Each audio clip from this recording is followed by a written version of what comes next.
think so. Well, how about yourself?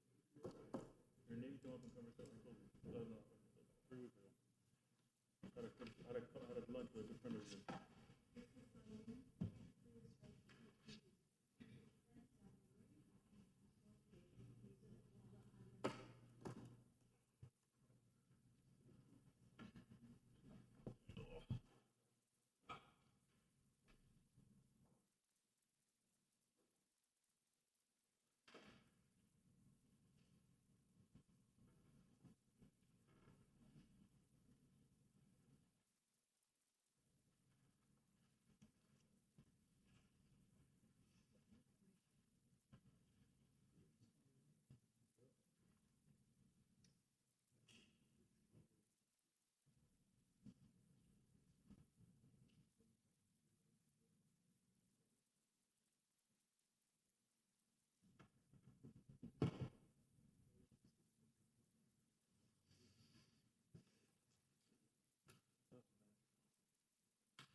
It's the last time I ran. It's the last time I will run.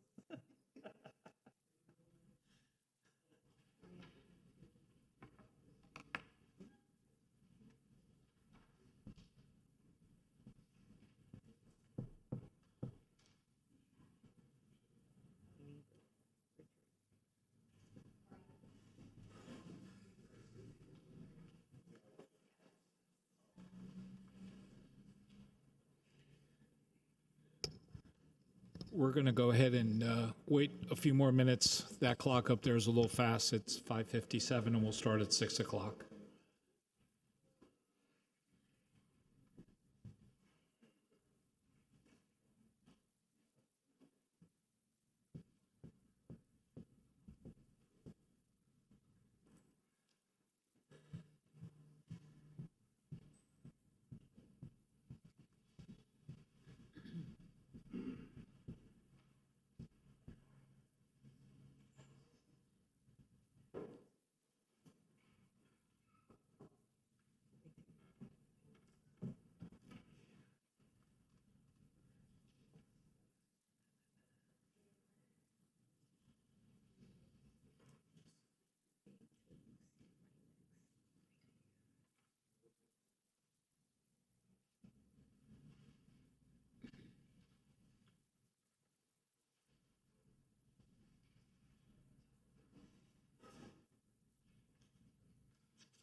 Recording in progress.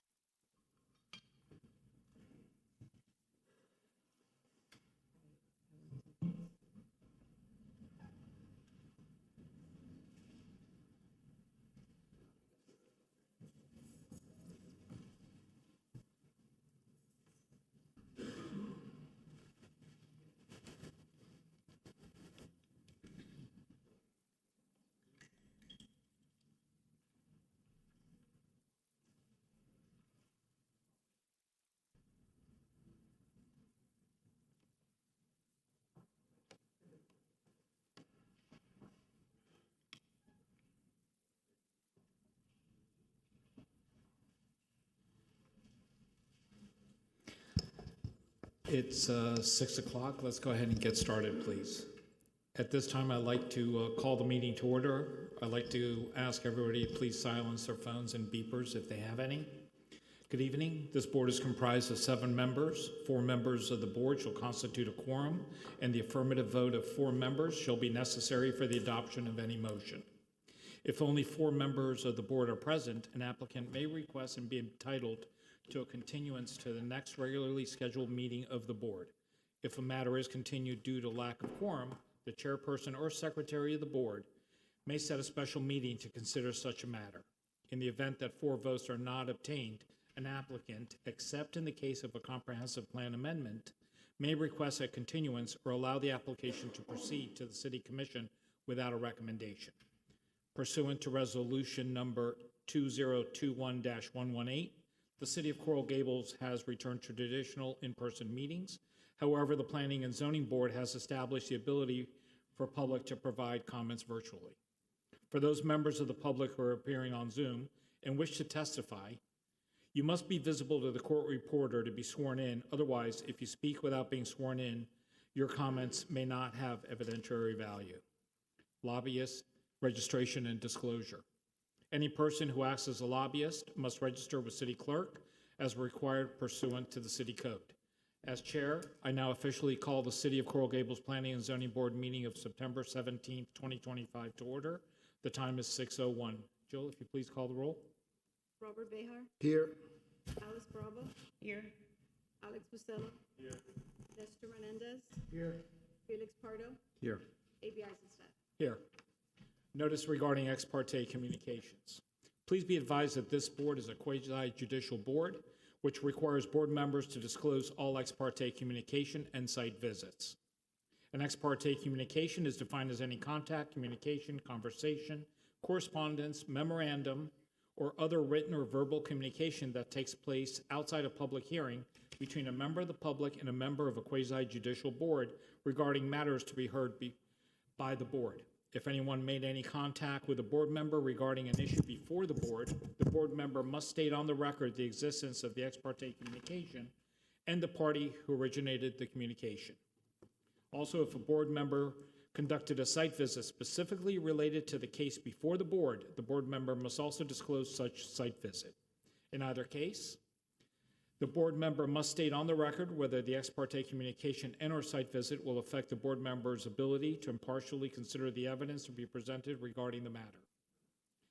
The board member should also state that his or her decision will be based on substantial competent evidence and testimony presented on the record today. Does any member of the board have such a communication and or site visit to disclose at this time? No. No? Swearing in. Everyone who speaks this evening must complete the roster on the podium. We ask that you print your name clearly so the official records of your name and address will be correct. Now, with the exception of attorneys, all persons physically in the City Commission chambers who will speak on agenda items before us this evening, please rise to be sworn in.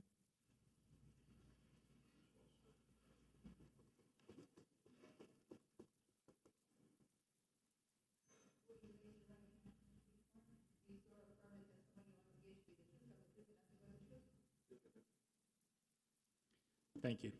Zoom platform participants. I will ask any person wishing to speak on tonight's agenda item to please open your chat and send a direct message to Jill Menendez stating you would like to speak before the board and include your full name. Jill will call you when it's your turn. I ask you to be concise for the interest of time. Then we'll go to phone platform participants. After the Zoom platform participants are done, I will ask phone participants to comment on tonight's agenda item. I also ask you to be concise for the interest of time. First, we have the approval of the minutes of August 13, 2025. I'll make a motion to approve. We have a motion by Robert, second by Alex. Any comments? No? Call the roll, please. Alex Buscello. Yes. Nestor Menendez. Yes. Felix Pardo. Yes. Robert Behar. Yes. Alice Bravo. Yes. A.B. Eisenstadt. Yes. The procedure we'll use tonight is as follows. First, we'll have the identification of the agenda item by Mr. Caller, then the presentation by applicant or agent, then presentation by staff. I'll go ahead and open for public comment, first in chambers, then Zoom platform, and the phone line platform. go ahead and close the public comment. We'll have board discussion, motion, further discussion, and second of motion if needed, board's final comments, and a vote. Before we begin tonight, I'd like to thank both Javier Salman and Sue Kalarski for serving on our board, their time and effort they have given. Also, I'd like to welcome Alice Bravo. Alice, welcome to the board. Would you mind just telling us a little bit about yourself, please? Well, thank you everyone for having me here. I'm a native Miamian. I've lived here my entire life. I studied civil engineering at the University of Miami. I have a master's in business administration from Florida International University. I have 2 adult children in college. And I have worked as a civil engineer my entire career, a lot of it in transportation. I served as deputy city manager at the city of Miami. I was a director at the Florida Department of Transportation. I was also the director of transportation and public works for Miami-Dade County, and now I'm in private practice. Thank you. Welcome. We welcome your experience. Mr. Caller, if you'd like to... Mr. Chair, before we start, I'd like to propose a change to the agenda. Since I am involved with item 3E3 through E6, I think we could propose to bring items E7 and E8 prior to my project, so when I recuse myself, there will be no... That's fine, unless anybody has an objection on the board? No? We'll go ahead and proceed that way. Let's go ahead and start first with items E1 and E2, which are related. Excuse me. Item E1, an ordinance of the City Commission of Coral Gables, Florida, amending the future land use map of the City of Coral Gables comprehensive plan pursuant to zoning code Article 14 process, Section 14-213, comprehensive plan text and map amendments and small-scale amendment procedures, Section 163-3187 Florida statutes, from religious or institutional to multifamily low density for lots 15, 16, 17, and 18, Block 33, Coral Gables, Biltmore section, that's 627 and 635 Anastasia Avenue, Coral Gables, Florida, providing for a repeal of provisions, severability clause, and an effective date. Item E2, an ordinance of the City Commission of Coral Gables, Florida, making zoning district boundary changes pursuant to zoning code Article 14 process, Section 14-212, zoning code text and map amendments from special uses to multifamily MF3 for lots 16, 17, and 18, Block 33, Coral Gables, Biltmore, Section 627 and 635 Anastasia Avenue, Coral Gables, Florida, providing for repeal of provisions, severability clause, and an effective date. Item E1 and E2, public hearing. Thank you. Mr. Jimenez, welcome back. Thank you very much, Mr. Chairman. And I know there's a slightly new composition to the board. There's a member that was absent, and Alice, welcome. Congratulations on your appointment. Because I've seen staff's presentation and I know how thorough it is, and you've seen mine, I figured I would go through it very quickly in the interest of time, and then let staff have their opportunity and obviously be here for any questions. So I'm sorry, for the record, Joe Jimenez, JMZ Group, 2020 Sausalito Street. And so the project, I mean, even though we are only here for a rezoning and a future land use map amendment, I am telling you something about the project that is proposed to go there eventually. It's a small scale. It will not be coming back to this board for that, but it will go through eventually DRC and then and the BOA concurrently. What we are here for today, and this isn't. There you go. What we are here for today is to revert the zoning, which was changed a few decades ago from special use, because it was owned by the church across the street, the Baptist church across the street, to multifamily 3, which is consistent with the rest of the block and the surrounding blocks as well. The land use designation, again, because of the church's ownership, is religious and institutional, and we are asking it to be designated multifamily low density. Next slide. Just for the history of this, I wanted to show you the commission order that actually did take that. one of these properties is still, I don't know why, and it was unclear as to why. Of the 4 lots that Mr. Collar described, that Mr. Collar listed, one of the lots is still actually multifamily 3. So it's 3 of one and then 4 of the other. So that's more to the point of the consistency and the compatibility of the request. Next slide, please. As you can see here, the property outlined in red with the church to the south, the youth center there, catty corner, and then those 6, 7 total blocks of multifamily as you move towards Lejeune. This is one of those pockets. I used to actually live right off the Granada Circle, and it's surrounded by single-family homes. You have small 3-story and 2-story multifamily that dates back to the 40s, as these do. That's really what I wanted to bring to this board's attention. It is reverting back to a long-standing classification, both in the future land use map and the zoning designation. And we ask for a positive recommendation. I'm obviously here to answer any questions you may have, and I look forward to staff's presentation. I've read their recommendation, and needless to say, I agree with it. Thank you. Yeah, because you had seen these, what is there today is small, 4-unit each, multifamily, and you can go to the next slide as well, just from all angles. One more, go ahead. And this is conceptual, this is preliminary. Like I said, we're not here for site plan, so I don't want to spend too much time on it. But the unit count is 8. No, you can go back. Just stay there, please. The unit count is 8 for 8. We are proposing 8 townhomes to replace 8 apartments over the 2 lots, and each lot is 10,000 square feet. It's 20,000 square feet. So, Craig? Thank you. That was a quick presentation. Well, I was the first conceptual. Thank you. All right. Good evening, Planning and Zoning Board. Craig Southern, Planning and Zoning Department. If we could please have the staff's PowerPoint brought up, please. All right. So as Mr. Jimenez had just indicated, we're here for both items. Future land use map amendment, a small scale comprehensive plan map amendment, and a zoning map amendment.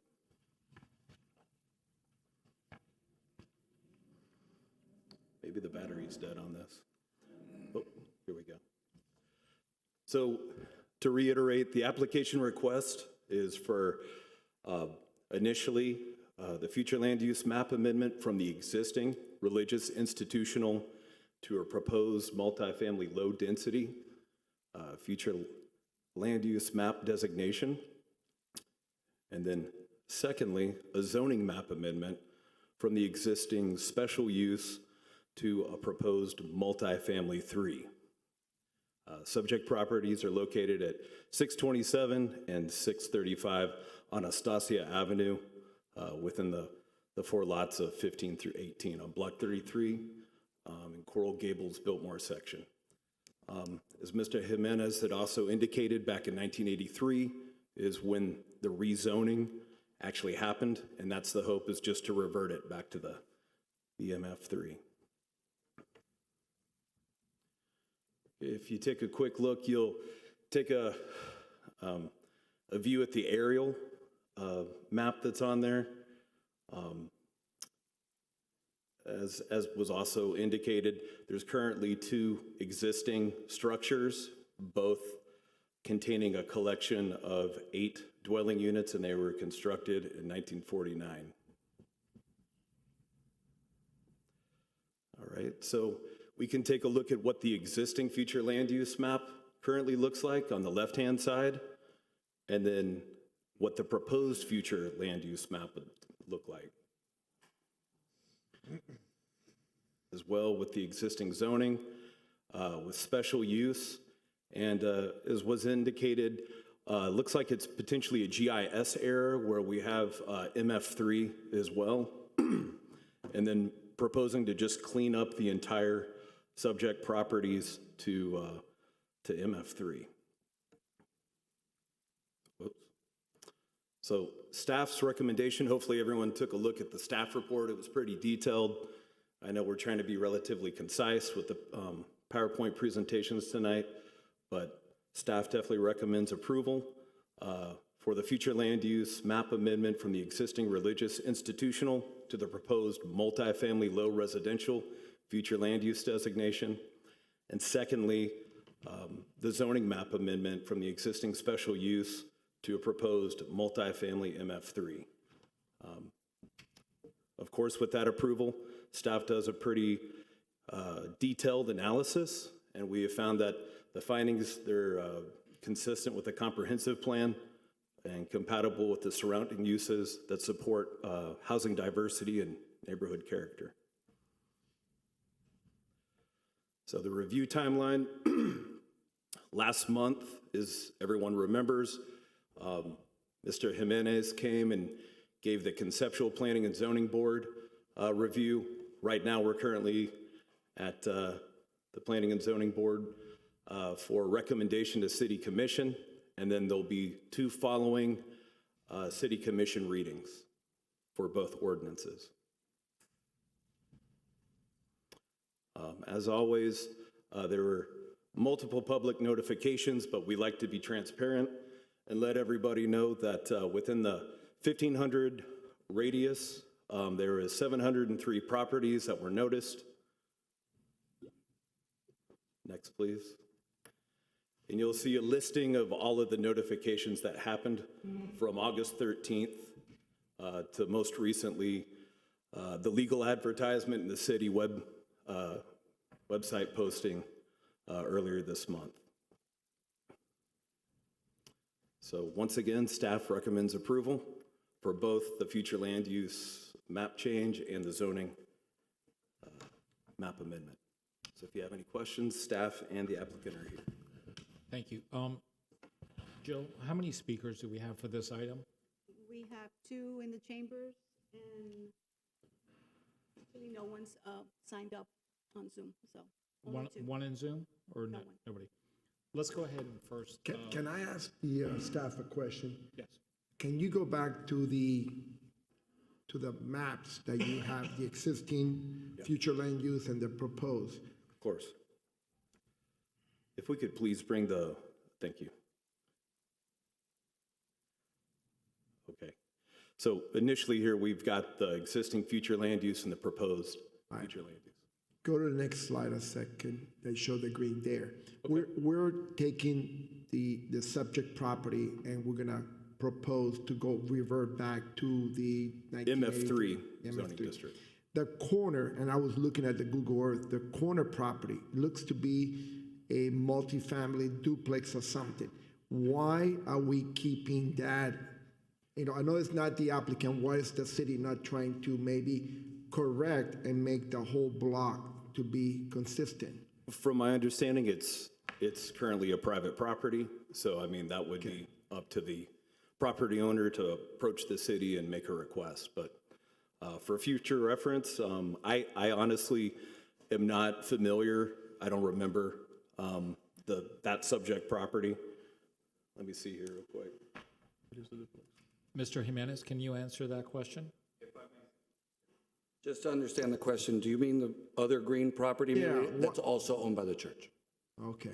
That's my understanding, and according to the property Okay, appraiser. so- I thought the same thing because it ruined my completeness of the block. So it's still owned Because by it would be more appropriate to get the whole block to be consistent. that obviously my guys didn't buy it, but yeah, that's why it's that way, because it's still owned by the church. Okay, thank you.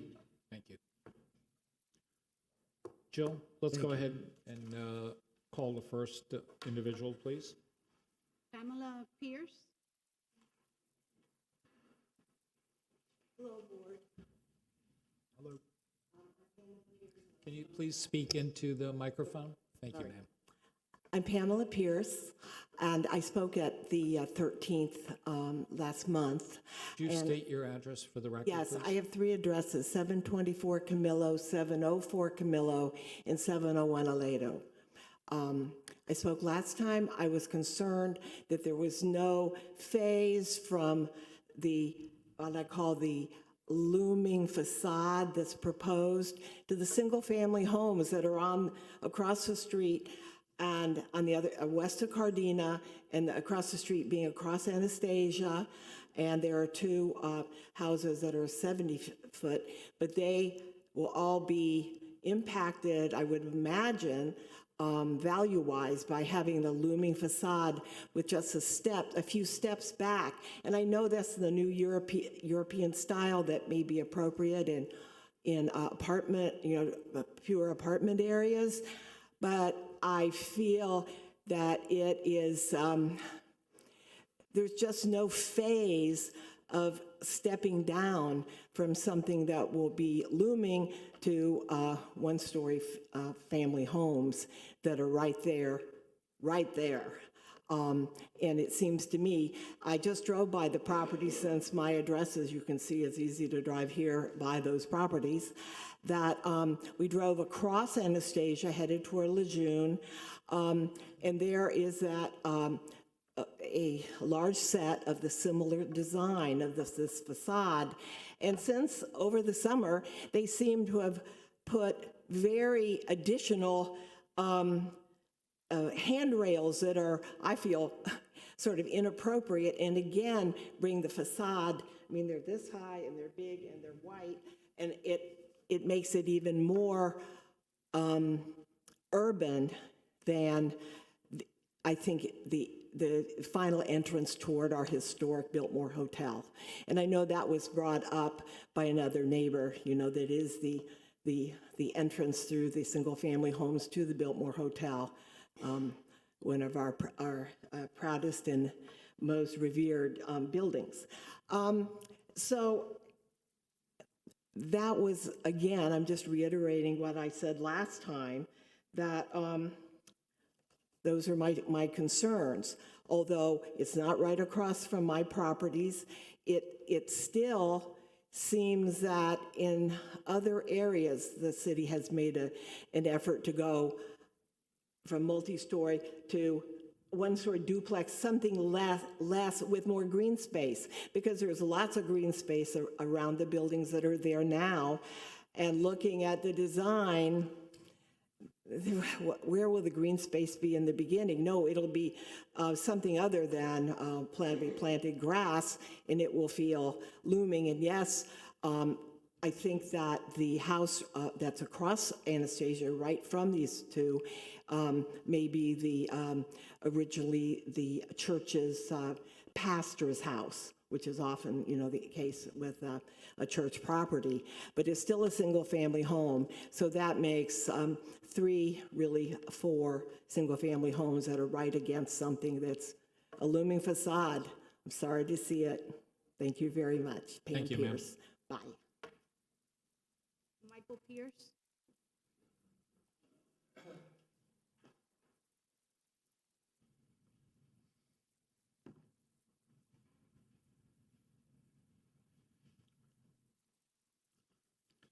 Welcome, Mr. Pierce. Thank you. Actually, my name is Michael Chenoweth.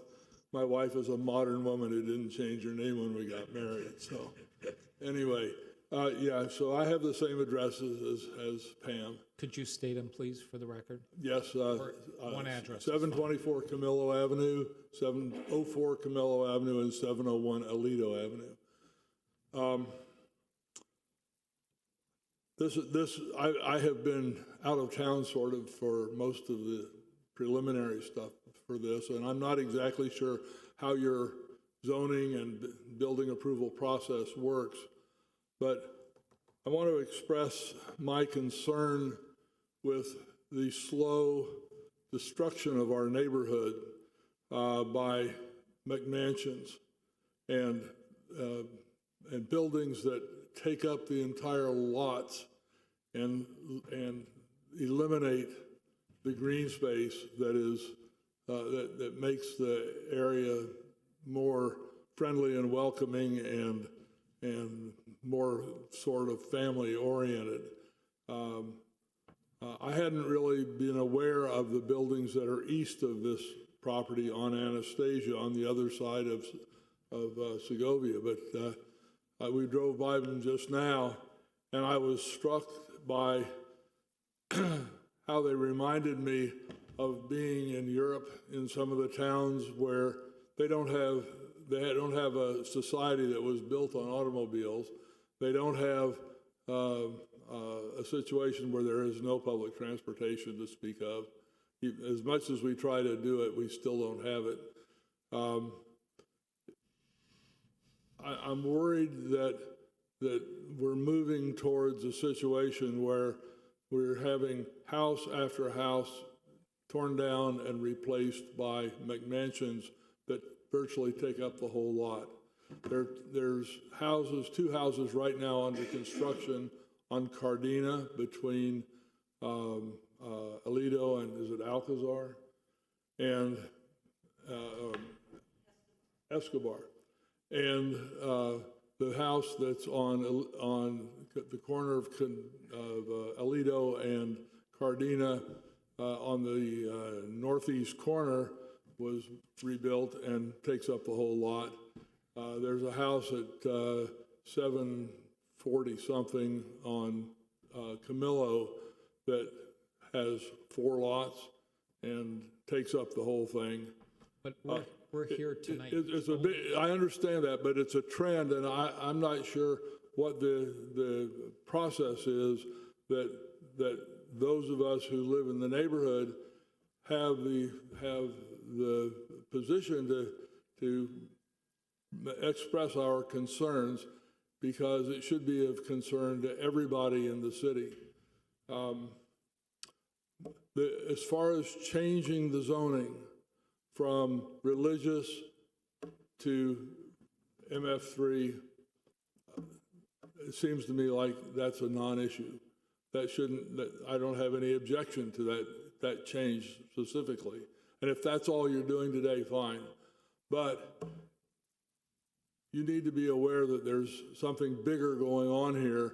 And if these buildings, which currently are surrounded by grassy areas and look compatible with the residential properties that are near them, get replaced by something like those buildings that are east of there on Anastasia on the north side of the street, it would be a disaster for the neighborhood.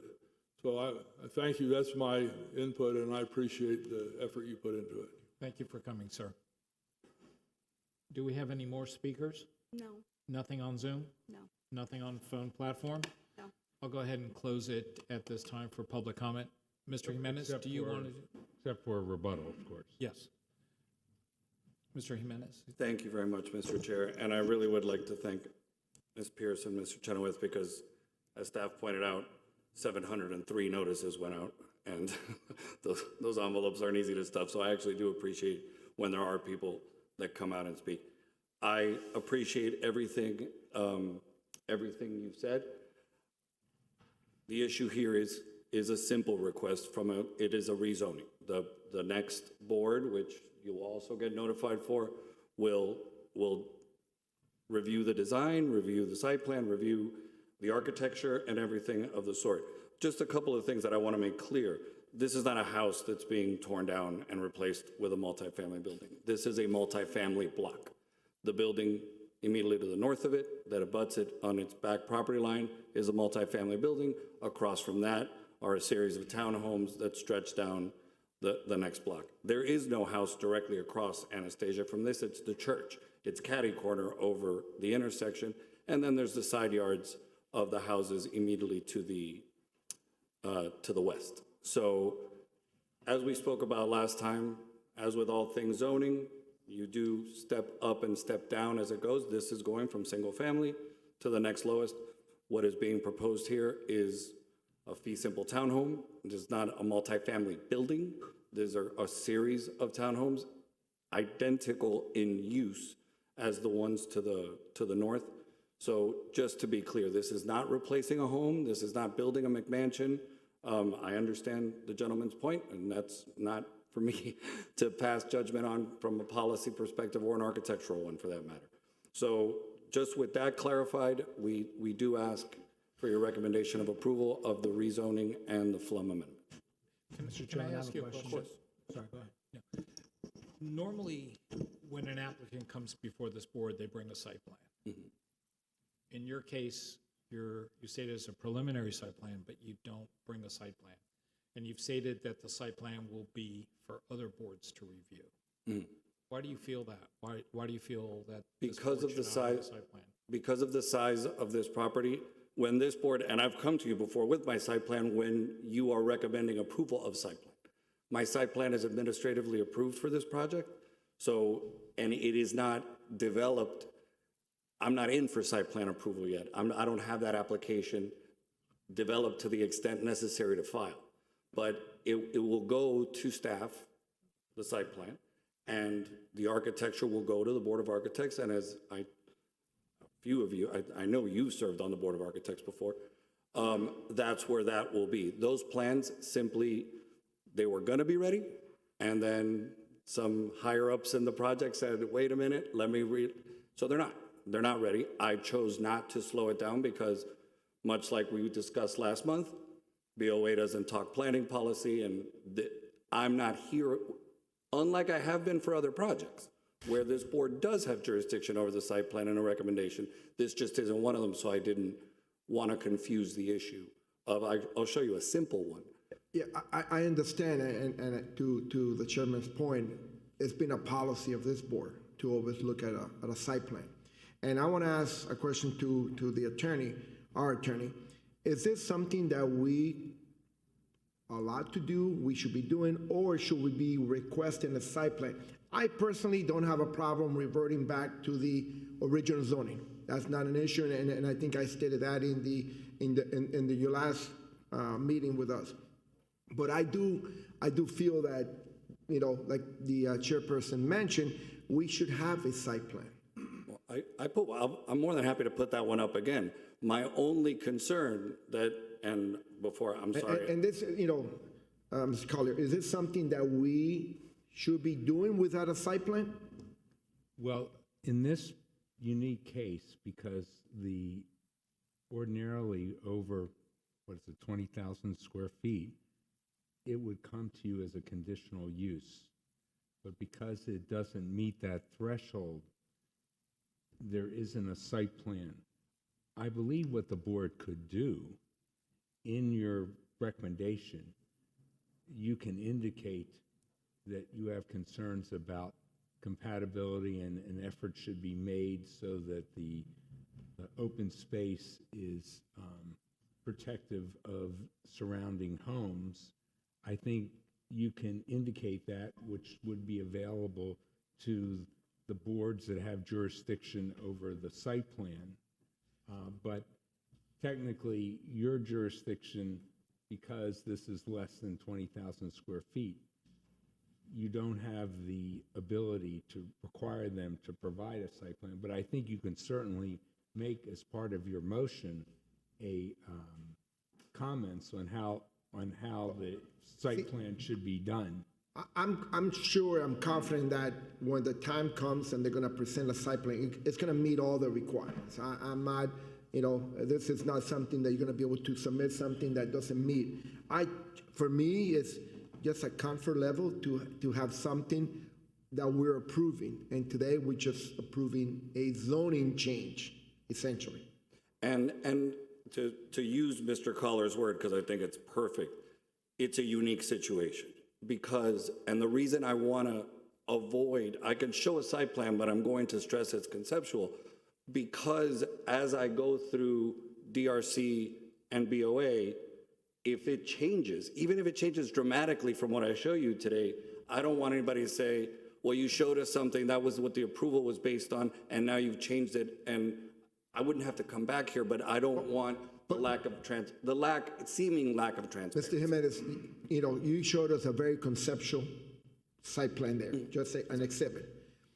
If I saw it correctly, your parking, your garages are in the back. Yes, sir. And then, you know, if I'm saying, okay, we're gonna, approve this, revert back to the original zoning, and then you come back and says, you know, the garage is gonna be in the front. That to me changes my thinking about what I'm doing. And that's the problem the only problem that I'm having. And Mr. Mayor, I completely appreciate that. And like I said, if this was coming back as projects that I have brought here before, I will be very honest with you, I've never brought a project of this size to the planning board. So I found myself a unique position to say, well, okay, usually you're gonna recommend approval or denial, so I'm gonna sit here and take all the comments. But if I've gotta take these comments, which of course I'm happy to take, and then before it's even been presented to the Board of Architects and to the DRC, it simply isn't, in my opinion, legally relevant to a rezoning, because what you do there eventually is not one of the criteria used to judge the compatibility and the consistency with the site plan and everything else. Is the zoning compatible? Which it clearly is, given that it's reverted. So that's what I didn't want to freeze myself into, or seem to be offering something up that isn't designed yet. I can tell you what the conceptual is. It's in the back, like every other townhouse community in the area, whether off of Biltmore Way, whether off of Granada and the Circle, that they have garages in the back. And so that is the plan. It sounds like from Mr. Collier's comment, nothing that we could do to request a site plan. It's not that I don't want to come back, sir. It's just that the code doesn't do it. I have fun when I come here, but the site plan just doesn't come back to you guys. And it was a weird situation. It was a unique situation. Sorry. Alice, you had a comment? Yes, and I want to thank everyone and our staff for their due diligence in presenting the information. And I think the land use change that's being proposed is consistent with the rest of the block. And it seems that we have the safeguards and the procedures and the additional reviews and boards that would assure this type of features are consistent with what are desirable in Coral Gables. So it would be an administrative approval and also DRC. The site plan would go through an administrative site plan approval.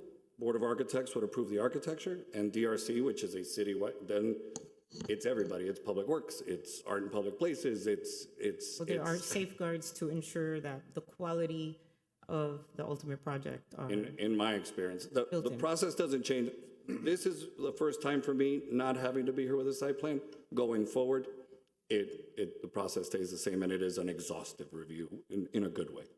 So again, just for staff to reiterate what we keep saying is that the zoning code does not require the site plan, given the zoning districts and the subject properties area. So of course, he's going to have to go in front of the Development Review Committee. All different divisions and disciplines within the city will be reviewing it. And he'll also have to go in front of the Board of Architects. And I'm confident that will be taken care of through that process, so. Thank you. Felix, do you want to start us off with some comments, please? Yeah. Could I address Mr. Jimenez for a second? Yes. Go ahead. Sorry, Felix. Address Mr. Jimenez for a second? Sure. Yeah. So I think it's important that we thank you for coming, and I think it's important that we address the residents' concerns. And so I think we've done a good job of it, but just to kind of get a clearer picture, I think it would be beneficial given the slides that you showed. So number one, I know the gentleman's concern was that he fears an overdevelopment, and please correct me if I'm wrong. And so number one, would I be right in assuming that the church, which it's zoned for religious purposes right now, could rip down the buildings and then build something existing that would be much bigger than the buildings that are there today, and build out the lot? I would defer to staff on what they could do as of right, but they currently use the property as a multifamily. So I don't represent them, and I don't know the specifics of religious and institutional zoning, to be honest with you. I see your point, and it is developable. It's not like it couldn't be developed. Mr. Chairman, I'd like to be able to say something about this. The S use, which is the special use specifically for religious, it doesn't give you the ability to tear down that church and all of a sudden say, I'm going to do whatever I want there. I don't think you meant the You church, ha- sir. No, I'm not saying you did. I'm clarifying. The church. Because I think we're going down a different lane. We've talked about your site plan, we've talked about this, now we're talking about tearing down the church and doing. That's my question and my concern. I'm trying to complete, the answer to that specifically. If that building were torn down, under the special use specifically for that site, you could only build what would be allowed under the S use of that time. And in fact, when you go to the comprehensive land use plan, then you have additional issues that you have to deal with. Because in the comprehensive land use plan, that is not removed from that particular site. So therefore, you have to be very careful when no, it can't just be developed. You have to go through quite the process to be able to develop it into something other than the S use. S use, by the way, is not just religious, it's special use. That's what the S stands for. And specifically, the S use is because of institutional, because of all sorts of things. In fact, the Coral Gables War Memorial Youth Center is an S use. And again, you can't just tear it down and say, we're going to build whatever. I think my question was more to address the concern of the resident in saying there's something that's there now, but there's nothing stopping the church who owns the property if they needed to build out a bigger existing. And Mr. Pardo, I want to make sure that we're talking about the same thing. I took his question to mean 627 and 635, not the church. Right. I was So talking if about. they were to want housing for their pastor or for. Mr. Jimenez, the only thing I could say is that there's more than one S use, including the church. There are two of them, one on Segovia and one on your application right now. Those are S uses. And also there are S uses across the street, across Segovia at the War Memorial Youth Center. And there is a reason for that, because the special use that was created back then was specifically for institutions that were going to serve the community.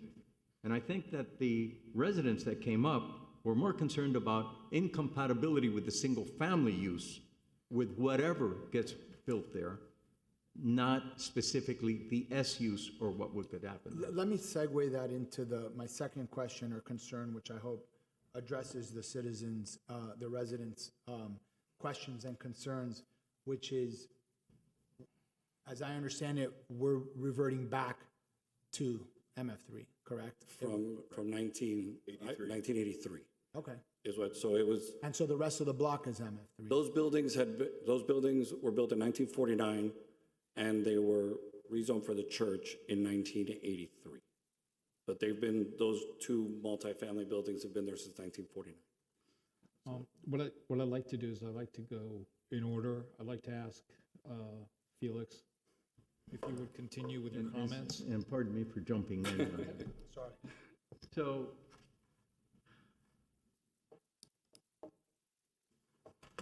the city's 100 years old, and zoning did not start on that particular parcel in 1946.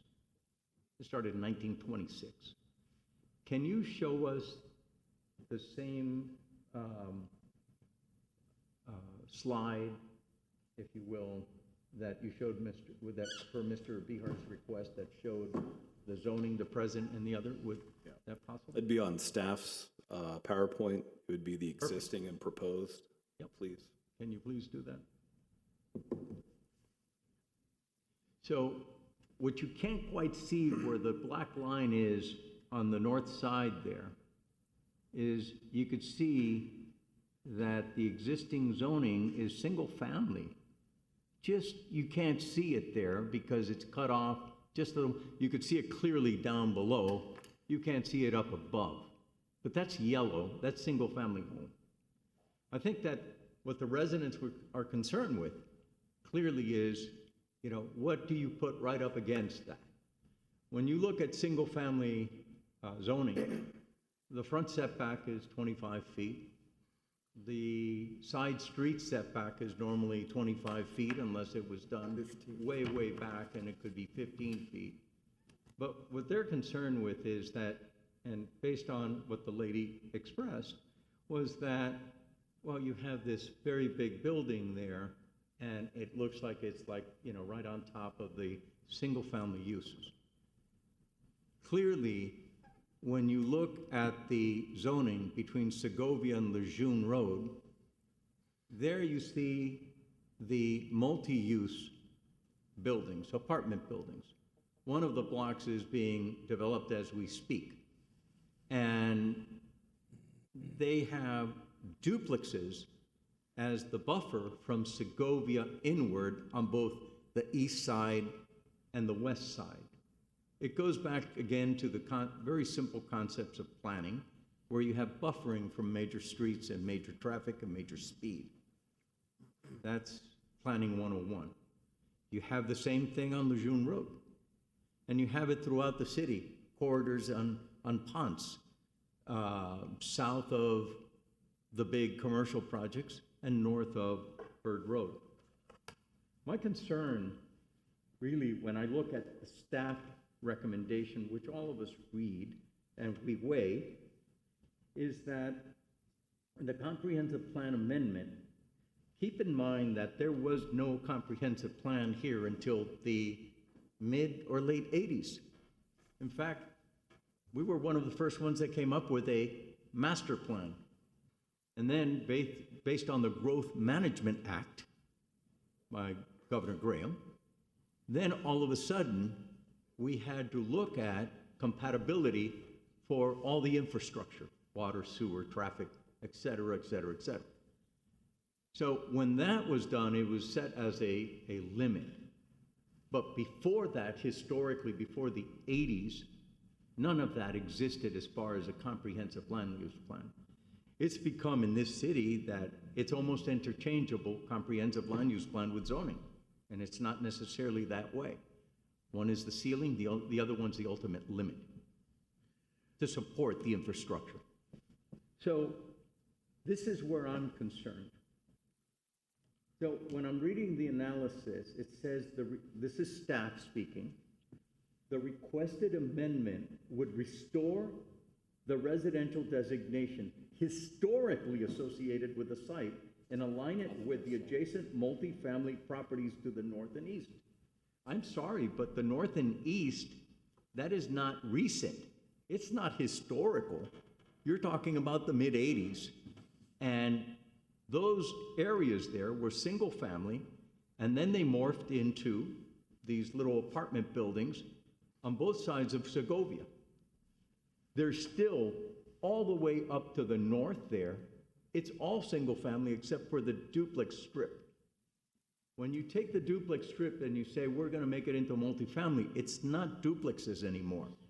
Duplexes are limited to height, to FAR, to setbacks that are completely foreign to the proposed zoning for this area. I'm sorry, would it be helpful if we please change the slide to the future land use map there? But if I can, if you go back to the zoning one, this is the one that I was talking about, that of the 4 lots, one of them is still MF3.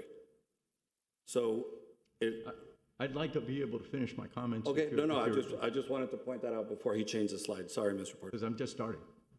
Go ahead. So the point was that this was single family, and this would not restore anything to this multi-family use at all.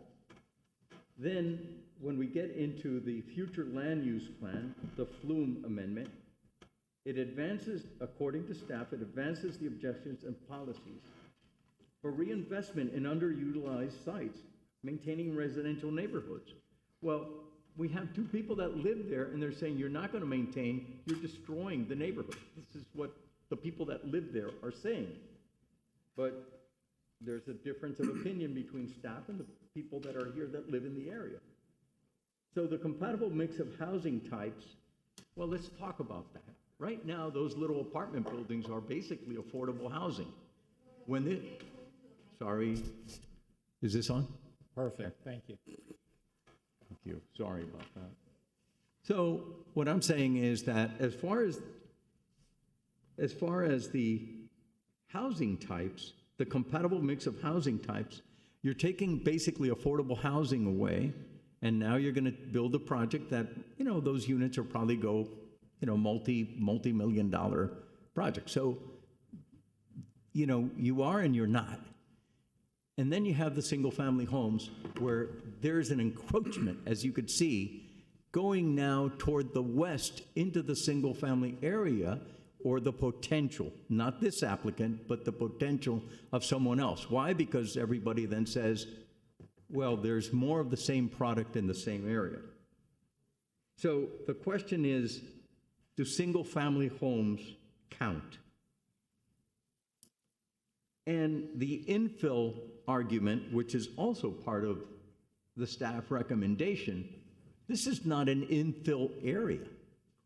All of Coral Gables is not infill. Single-family areas are not infill areas. I consider infill areas areas that have been designated legally throughout the city. Yes. Just staff wants to reiterate again that this subject, the two subject properties since 1949 have been, the use has actually been multifamily. Right. The difference is the size of the units and the amount of green space. The apartments that are there, if you looked at the photographs that the applicant brought in, it's all green. Right. But when you build the new product, you have a 10-foot setback in the front. You have a 10-foot setback on the side street. It doesn't even, it's less than half of the single-family homes that are directly across the street. My opinion, only my opinion, is that I don't think that's right, and I think it's not compatible.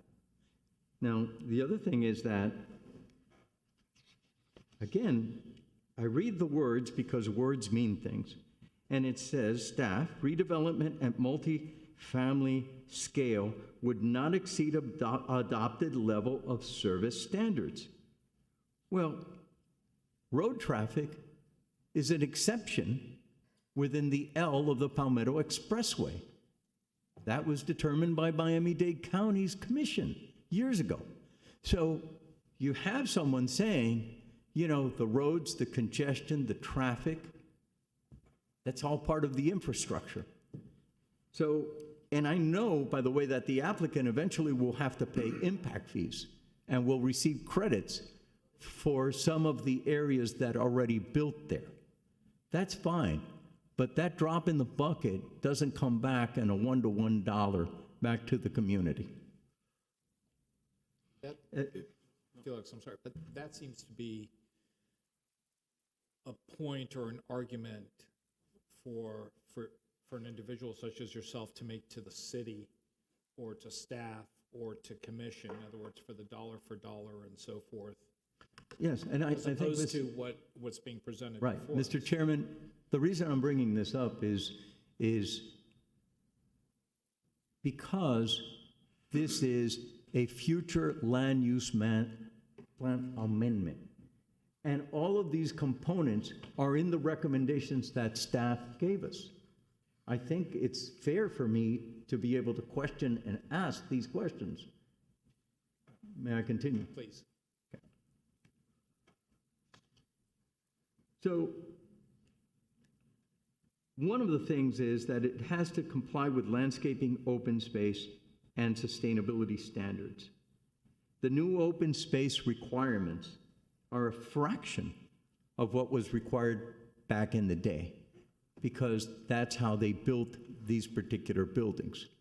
So now you go from areas that had large trees on the lot to developments where they have to place the trees on the public right-of-way because they don't fit. I think that's wrong, and I have a conceptual disagreement with staff's recommendation. On the loss of the diversity we discussed, and the property size is not the issue. The applicant is correct in saying that it's consistent with the property size that was there for those 2 apartments that have the 8 units. That's absolutely 100% right. What is not being said is that the property does not have, because of the square footage, does not have the massing that anything that gets built there to the maximum that is going to be proposed. And it will be, I'm sure, the maximum, without any type of separation from the zoning and the comp plan change of the single family right next door. So the last thing which really I found amazing was that it said that the requested zoning change supports the comprehensive objectives for maintaining residential neighborhood and promoting compatible redevelopment. In my opinion, and the 2 people that spoke here today that are neighbors, they disagree with staff's statement that it's compatible. Those are all my comments, sir. Thank you, Felix. Nestor? So I think it's important to discuss some of the points that Felix made, in that, yes, the lots are zoned S right now, but it's And I'm sorry, there I will interrupt. 3 of the lots 3. are S. Sorry, One of them correct. I know is you've multifamily, and I believe the gentleman said he had no problem with the zoning. right. I think that's what you said. You have design concerns, which are addressed by other boards, but his exact words were, so I do want to, Mr. Jimenez, we heard. Yeah, I think that's, I think that's very clear, but, and looking at the map, it looks like most of the rest, if not 90% of the rest of the city block is multifamily 3 already, correct? with the exception of that last parcel. That last parcel. Used for residential purposes, but owned by the church, so it is religious and institutional. So in essence, it's just a continuity or a reversion back to the rest of the city block. From what was done to the property in 1983 by ordinance of the city council. And theoretically, if the rest of the city block, taking out the 3 lots that you are here to discuss and the one on the corner, everybody could do a project, any owner could do a project that's proposed right now. That's my understanding. Nestor, my suggestion would be to address the questions to city staff as opposed to the applicant for clarification. Same questions to staff. The same questions. Sure, same question. Exactly. If an applicant came and proposed, they would have to go through the exact same process. Right. So staff just wants to reiterate, once again, traffic, infrastructure, landscaping, site design, all of that comes through the Development Review Committee, a different board, and they are public hearings. So anyone from the public is more than welcome, but we still haven't even got a DRC application. As we all know, last month, we came in for the conceptual component and discussed that at length. But in addition to when it comes to the architectural component, the massing, so forth, that's why we've got that board of architects. So when it comes to the map amendment components of both the future land use and the zoning, and that's how we're looking at it with this very specific staff report, we do believe there's already 8 dwelling units there now. They're proposing 8 units again. They're not going to increase the density. They're actually just requesting that. The only thing is that staff said would not exceed. In other words, they've already determined that it does not exceed the level of service standards. It says it specifically. Let's go ahead. Let's and let continue. Nestor. Yeah, and I'm sorry if my questions earlier caused any confusion, and I'm sorry that I addressed them to you, Mr. Jimenez, and not to staff, so. Go ahead. Thank you. Yeah. Are you done, Nestor? Yeah, thank you. Okay, thank you. Alex? Thank you, Chairman. As a personal opinion, I think it's compatible and consistent with the neighborhood. I mean, to your point, 3 of the 4, or 1 of the 4 is already multifamily, correct? Right. So my only question is, and I was pretty clear in the last meeting, my thoughts, was there any follow-up as to the litigation that one resident brought up? Was there any follow-up to that there was a litigation on the property? I know that's has nothing to do with the zoning. I'm just curious as to any follow-up concerns as to that. We met with, I have not read any of the documents. I'm obviously not their lawyer, so I got that. and there's no relation. The issue is it's been told to me by the residents, and the residents came, we had four come to a town hall, you know, the neighborhood meeting that you have to have. We invited them in the office. 4 people showed up, mainly discussing that. That's an issue that they're having with the church and their student count at the school. Doesn't affect your client or? Oh, no, there will be no students being taught on our property. We're not building a school. So there's a long history of issues, as has been told to me. I haven't read it. But as was told to me by the residents, the president of the neighborhood association, there's an issue with the cap of the number of students that are allowed at that charter school that is in the church. Our property, as I said that day when I first heard of it, it's just got nothing to do with us. So it doesn't affect, as far as I'm concerned. Thank you. Thank you, Chairman. Anything else? Alice, I know you've made some comments already. Any further comments? I just wanted to clarify, the applicants that you represent are the current owners of the property? Yes, they are. Yes, and they are not any type of institutional use, so? No. I mean, no, this is proposed 8 townhomes. Right now, they're fine tuning architecture, which is why we can't submit to BOA or DRC, but it's what I showed you the last time in essence, is what we'll take. My point is, in essence, by they acquiring the property and not being any type of institution, even if they left the properties that were there, the multifamily zoning is more appropriate than the SU. Yes, as a private property owner, I defer to staff, but I would say so. I wouldn't want to own it. That would help it be with compatible that. with, you know, the zoning. Yeah. And I appreciate the residents coming, and I hope you make note of their comments and take that as the project is reviewed if it moves forward. Thank you, Alice. Robert? Thank you. I wanna clear something. Felix was right about the existing zoning of the church. You can't just tear it down and do anything. You got to go through a whole process. So he was right about that. What I disagree with him is that I understood that this subject property has never been single family, right? Not since 1949, is Okay. all I can tell you. As far as 1949, it has always been multifamily. MF3 or whatever was something Then what similar. you see there, those Okay. buildings were built in 1949. In 1983, it was changed to the S because the benefit of the church. But it has always 3 or 1 out of the 4 lot still remains multifamily. And that's what we're going back. It was never single family. So it was always a multifamily where there was a 2-story, whatever was done at the time. It was allowed to be a multifamily, and that was the way it was developed in 1949. So I just want to put, because I don't want no implication or any idea that this was single family and we're changing it.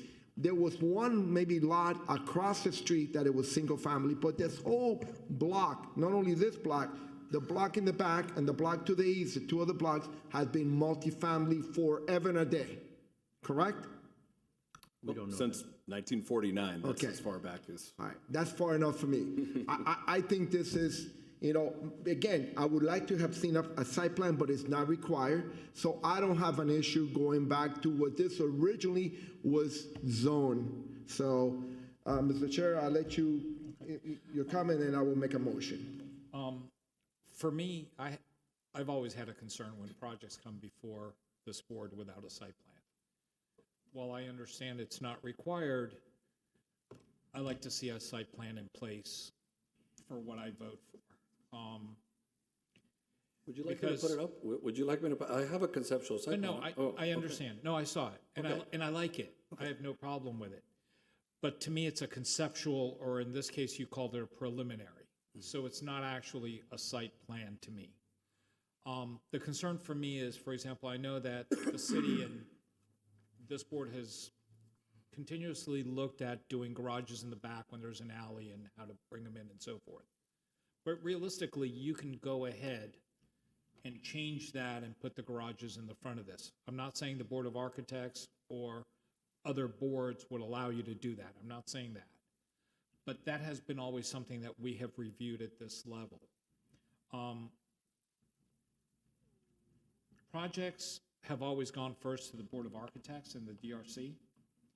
that I can recall, and then come to us. This is a very unique situation because it's coming to us first. And to be honest with you, I don't like that. I have no issue whatsoever with reverting the zoning or the MX3. I have absolutely no issue whatsoever. I think it merits it. I'm good with it. I have a problem not having a site plan for it. And my question would be to the city attorney, can I state that I want to have a site plan to make a determination, or because we're quasi judicial, am I not allowed to do that? Well, these items are unique in another way, in which these are really legislative items. So, while the problem is it's in the code, is what you're concerned about. The code doesn't provide for this board to have a site plan to approve because it's less than the required amount. Now, you can, as a board, since your comments go to the city commission, you can approve with a comment that you would like to see site plans be approved with respect to all sizes of properties. I'm not suggesting that's a good idea or not a good idea, but the board has an ability to communicate your concerns through your resolution. Probably more appropriate with the zoning item than necessarily the comprehensive plan item. Correct. But if you want to, as a comment, or alternatively, if the rest of the board doesn't want to go that way, your thoughts, they get the transcript. They're going to see what you have to say. So not exactly what you would like, but there's a couple of alternatives to express your concern or the board's concern. Okay. Because, for example, I don't have an issue with the way it's laid out. I don't have an issue with the green space and so forth. But if you come back and you change what you've shown us, and you start putting the garages in the front, and you start doing something else in what you intended and what I'm looking at, then I do have an issue with it. So a question which I would ask you, would you be willing to say that what you're presenting to us today would be your site plan based upon the approval of the Board of Architects and the DRC? With a minor modification if needed. If needed. But not a substantial modification. In concept, the same way we gave you conceptual approval last month, we want to have a conceptual commitment that you're going to. And look, I'm obviously not in a position to buy my clients, but what I can say honestly to the board is that they have never, ever shown me anything but this product. When we talk about the nearby ones, when we talk about what the market is expecting now on what I'm sure will be an expensive property, it is not the ones across from City Hall necessarily with the garage in the front. It is this style. So I can tell you that what is being revised now is in architecture, not in site plan. Right. So and just to point out one thing, the reason that, and I realize the level of discomfort, it's just, we're not here for this project. This project isn't coming to this board. The zoning is coming and the FLUM is coming, but the project goes to other boards. So I also want to say that if the Board of Architects just changes their entire philosophy and says, we're never going to approve this, put those garages in the front, their word is the one that counts on this one, and I'm bound by that. It is not the intent of my client, nor has it ever been brought up. When we talk about the different kinds, the other examples, these garages go in the back because that's what makes this a little bit nicer. But that's why I'm uncomfortable, because it hasn't gone before the Board of Architects yet for the design. So you're coming to us for a change of use and rezoning. We can go ahead and approve it And then you could do whatever you want on that site as long as the Board of Architects approves it or and so forth. But it doesn't have to be anything to do with what you have presented to us. Well, I mean, I would feel comfortable, and I don't know if we could do this. And I know your client is they do what they say, and I understand that. But for me, I have always, in any of my votes throughout my tenure, I have always asked for a site plan. And so have I. Do you feel like it's necessary, I don't know if we could put the condition that the same site plan that was shown to us is what we would recommend for approval? I mean, how do we tie that site plan to my approval today? Well, the problem is, Mr. Jimenez said that he can't speak for his client. I can't bind them. I can tell you what the intent is, speaking honestly, and every conversation that I've had regarding this subject. I can't bind them, and because this, and I don't know, and I... Mr. Attorney. well, the problem is, because it's a rezoning, you can't condition a rezoning. So, but this attorney has to appear before the board in the future. Your indication, his indication to you that, he doesn't know what the Board of Architects is going to do, but he's never provided a site plan that has had the garages in the front. They've all been in the back. You can... Markets change. But, and if I may, Mr. Culler, and I'd ask if you would confirm this. If this was adopted, if this was recommended for approval, and then it went to the city commission for approval, and they just did it all the way through, even with a site plan, I could turn around, burn it, and apply for something else consistent with the city code. And I mean, a zoning and a flum is a zoning and a flum. The political reality of what Mr. Culler said, I agree with him, but it's, when you have gotten these is because you've been approving a project. And as part of that approval, there's been a rezoning, you've done it for me, there's been a rezoning and there's been a reflum and a site plan approval. If I had to, then if I burn it, the zoning would stay the same. But now you'd hold me up on that. And that's a difference. That's why I'm making the distinction that the code doesn't allow me to bring a project like this here. So I could say it, but once it's rezoned, it's rezoned. And Mr. Culler. But the point is that he could walk away from a site plan and say, I can't build what I'm building. Correct. And then he wants to come back with something else. But he has to come back at that point.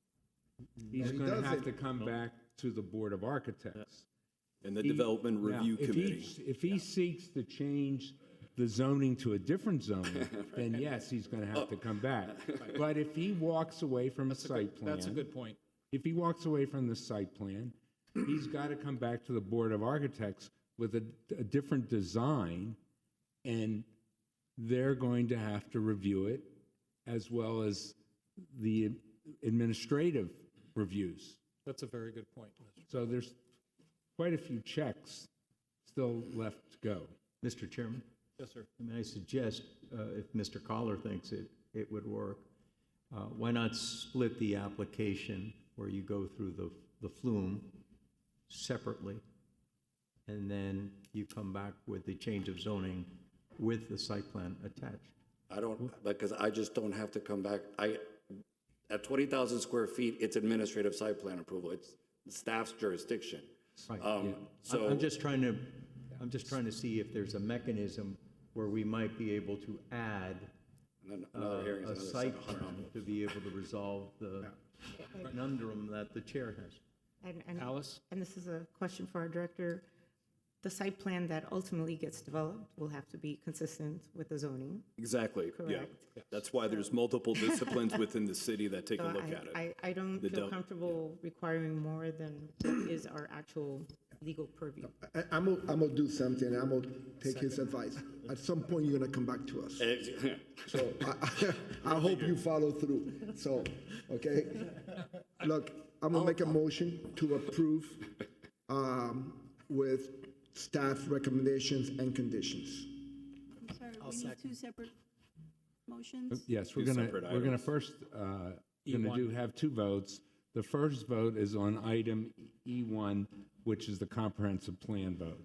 So we need a motion and second approving or recommending approval of the comprehensive plan in accordance with staff's recommendation. That would be the first We motion. have a motion and we have a second from Nestor. At which point could we make a recommendation to the commission that projects that come before us have a site plan attached? I think when we get to the rezoning, Second, okay. you can say that you would prefer site plans be for conditional uses for all site plans. Understood. Okay, we have a motion, we have a second. Any comment? No? Call the roll, please. Nestor Menendez, Yes. Felix Pardo, No. Robert Behar, Yes. Alice Bravo, Yes. Alex Pusello, Yes. Avi Eisenstadt. Because it's not required under 20,000 square foot, I'm going to say yes. Thank you. On On E2. E2, it can't be a condition, but you're welcome to make a comment related to this item, if you so choose to do so, but we need a motion and a second. Mr. Chair, I'm gonna make a motion to approve, and I'm gonna welcome a friendly amendment from you at the time that you're, So I'll make a motion to approve as presented by staff. Right, it can't be a friendly amendment. It's be a friendly comment. It's A just a friendly comment. comment, okay, I take it back, a friendly comment. I'm sorry. We have a motion, is there a second? I'll second. Seconds. I would ask that there be a comment in there that site plans be attached to all projects and rezoning that comes before us. Very fun. Is everybody okay with that? Mr. Chairman? Comment in there? Yes, sir. Wouldn't it be better to really just codify it? Well, that would be up to your recommendation to the Codify it, commission. everybody knows what the rules of the game is, four Well, balls, you walk and three strikes, you're out. Well, I think that I took from the friendly comment that if you want to have site plans for all rezonings, it's going to require a code amendment. Correct. Right. That's Trying to get to your that's the point. comment, yes. Yeah. Are you gentlemen okay with that? I'm good. As a with it. comment? Yes. Yes. Okay. Any other comments? No, call the roll, please. Felix Pardo, This is for the rezoning, yes. correct? This is E2. This is E2, item yes. E2, Okay. which is the Okay. change in the zoning from the S to MF3. Okay, I just want to say friendly, no. Friendly, yes. Robert Behar, Yes. Alice Bravo, Yes. Alex Pusello, Yes. Nestor Menendez, Yes. Avi Eisenstadt. Yes. Thank you very much for your time. Thank you, sir. And I will repeat those comments to. Please. No problem. And we hold you to it. I know. Are Thank you. we taking a break at this point, or are we moving on? How about if we do Let's 7 do, and 8, 7 and 8? and then we take the break? Correct. Okay. That's what we discussed at the beginning. Okay, item 7. An ordinance of the City Commission of Coral Gables, Florida, amending Article 16 definitions, City of Coral Gables official zoning code by amending the definition of freeboard to modify minimum and maximum freeboard requirements within special flood hazard areas, amending Section 2-101, single-family residential SFR district, subsection B, height, to incorporate required freeboard and floodplain management standards for residents in flood hazard areas, and adding garage floor elevation standards that align with flood-resistant construction requirements, providing for pillar provision, severability clause, codification, and effective date. Item E7, public hearing. Thank you. This is a legislative item as well. Thank you. Greg Southern, Planning and Zoning Department, if we could please have the staff PowerPoint brought up. It sounds like a radio station every time. Kind of got a cold right now. I agree. All right, so item E7 is for text amendments to Article 16, definitions for freeboard, and Section 2-1018, subsection B. Briefly, I'm just going to read a little bit of the background information from the staff report. That gives a little more detailed information. But staff has prepared this proposed text amendment to Article 16, Section 2-101 for single-family residential districts of the zoning code to revise the definition of freeboard, update flood elevation standards, and incorporate additional floodplain management requirements for properties located within the special flood hazard areas. The amendment establishes a maximum of 5 feet of freeboard above the base flood elevation in high-risk AE and VE flood zones, while the 3 maximum freeboard height would remain in the other special flood hazard areas, which is just the ponding zone of AH. So freeboard refers, if you take a look at the slide with the definition for freeboard, it refers to the vertical distance added above the base flood elevation to provide an extra margin of safety against flood hazards. This buffer accounts for factors such as wave action, debris blockage, and increased runoff resulting from urbanization. The city currently applies a uniform minimum of 1 foot of freeboard with a maximum height of 3 feet. However, the city-wide standard does not reflect the varying levels of flood risk across different zones. The revised definition of freeboard establishes a maximum of 5 feet above the base flood elevation, as previously stated, in our higher risk flood zones, which would be AE and VE zones.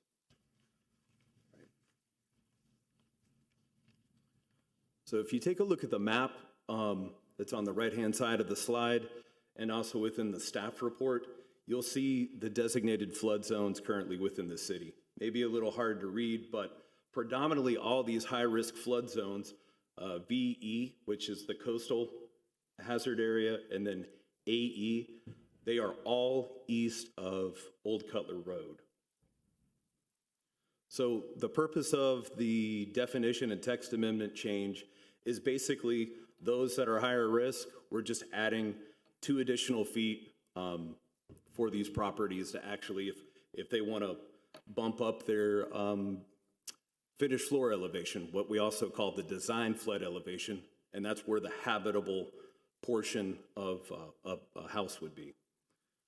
So you'll see the justification component. We've actually been working on this probably since April of this year.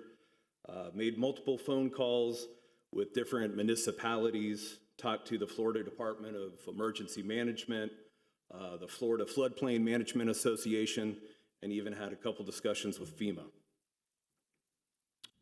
So once again, this may be a little difficult to read, but if you take a look at the underlined area within Article 16 of the definition of freeboard, you'll see right here, that's exactly what we're doing. We're just adding that additional 2 feet to make a maximum freeboard requirement of 5 feet. Now, however, everyone will still have to meet that 1 foot above the base flood elevation. Additionally, Section 2-101 in the single-family residential, we've also added additional information that basically just kind of reiterates or references Chapter 113 in our municipal code, which is the flood damage prevention section. So at least we have some kind of tying in of our ordinances and our city codes. Also, if you take a look at the subsection here, where we've also added, unless elevation above grade is required to comply with flood-resistant construction standards for non-habitable areas. So those non-habitable areas are traditionally a garage, a storage, or access. And that's all that would apply to. If there's any specific questions, I'm more than happy to answer. I have a question. In single family, you have a maximum height to the structure, Correct. right? By adding the 2 additional feet, which I'm in favor because unfortunately it's the, we're seeing more of the floods. Are you raising that height by 2 additional feet as well, right? So all throughout the city, except for any area that's within one of our site-specific areas where it specifically indicates that the base flood elevation or any freeboard cannot maximize that height, yes, traditionally the height is counted from the first finished floor elevation. So, But it's only 1 foot, and the additional feet would be when you're in the AE or the BE. so once again, right now it's uniform, all flood zone properties, and it doesn't matter if they're residential or commercial, require that 1 foot of freeboard. But when we get into residential properties, anything, and this is what it would be proposing, any residential property, single-family residential property that's within the AH ponding zone would still have to keep with that maximum of 3 feet of freeboard. No matter what, they'll have to meet the minimum requirement of 1 foot a bit. But And the FEMA maps are the one that established that elevation. And then you go, let's say, VE 15 plus 1, 16. What this is gonna allow you to do, instead of going 3 additional feet of freeboard, you could go 5 that's correct. additional feet. Right. But don't you then lose interior height within your structure? No, it's exempt. Yeah, you would not. Exempt. Only unless it is specifically stated in a site-specific district. What I wanna make But sure. otherwise, doesn't- no. It doesn't happen is that you benefit from the 2 additional feet in interiors, you know? Right. That's the only thing I want to make sure that and I'm in favor because my house in the Keys, I did that. I went higher because I wanted to be, but you cannot benefit on the interiors. You have to maintain that. And what you're basically doing is doing the same thing that Miami Beach has done for years and other municipalities. Monroe County down the Keys as well. Yeah, they're already somewhat ahead of us on this. And it's really, we really don't have a choice because this all goes back to our insurance with FEMA, et cetera. Right. And this is the reason that all of these locations have been doing this for years and years and years. We're just catching up now, plus the fact that we have, most of our territory is very, very high.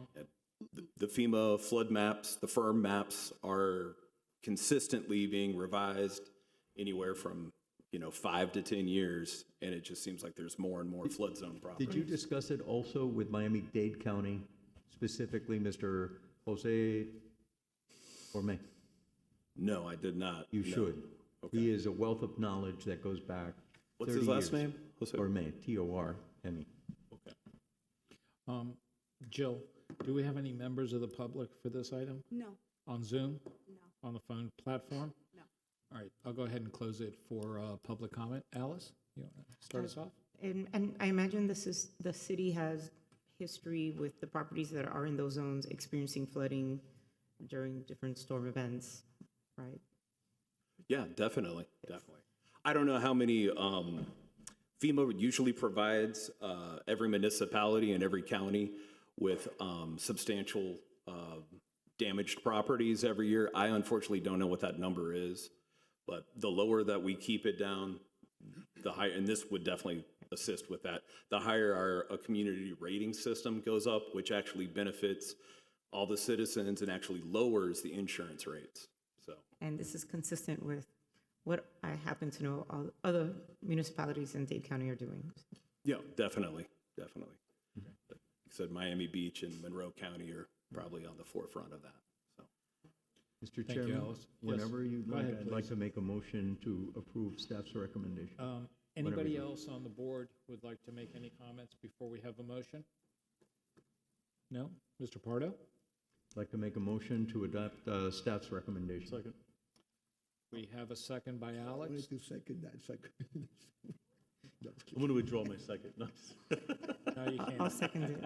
So we have a second by Alex. Any Friendly, comments? friendly. Friendly withdrawal. Put that in the record. So we have, On item E7. on E7, so we have Alex's second, and no other comments. Call the roll, please.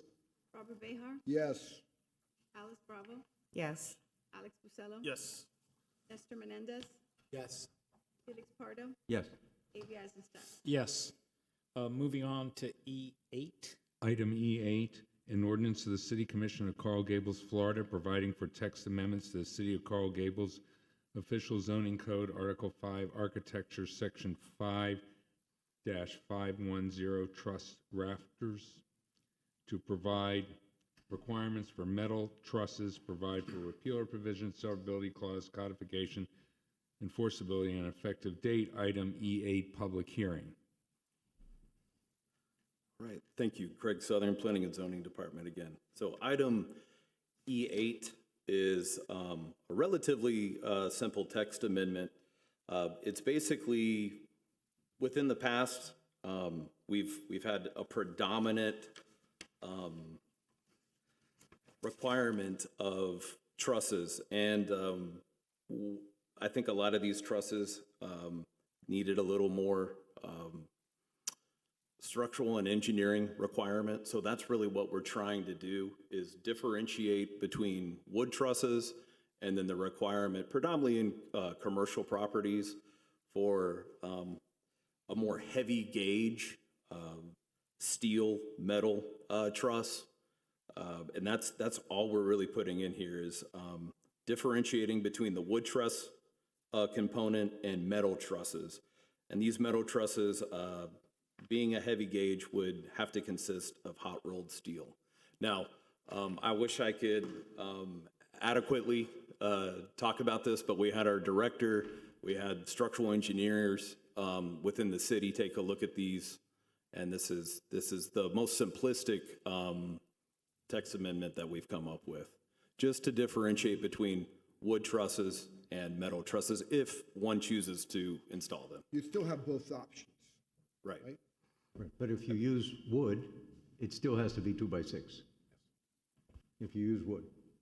And I heard from old timers, the reason that it was put in there was simply, really not because of structural, but really mostly because of termites and carpenter ants and things like that that can chew right through anything. And also, that was date pine. The pine that was available back then was a 2x6. Well, you could still get the 2x6. That's not an issue. But I think this is more really applicable to commercial projects. Exactly, when it comes to the metal component, a heavy gauge, and that way that we know structurally, just given our last text amendment and the, just where we live in South Florida, it's. But you're still keeping the 2x6 for Yes. residential. Available, yes. Yeah.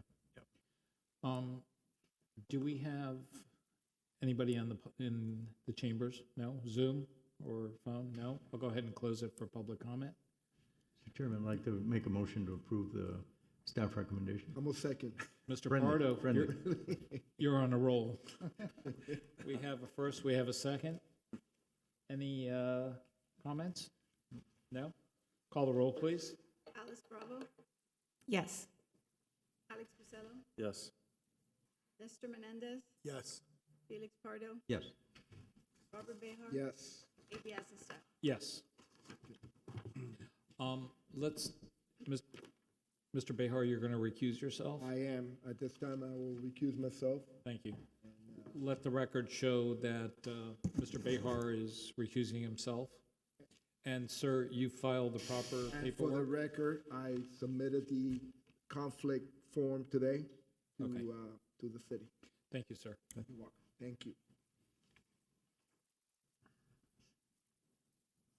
Are we taking a break? Would you like to take a break? I wouldn't mind a break. He wants a break. Let's take a 5-minute break, please.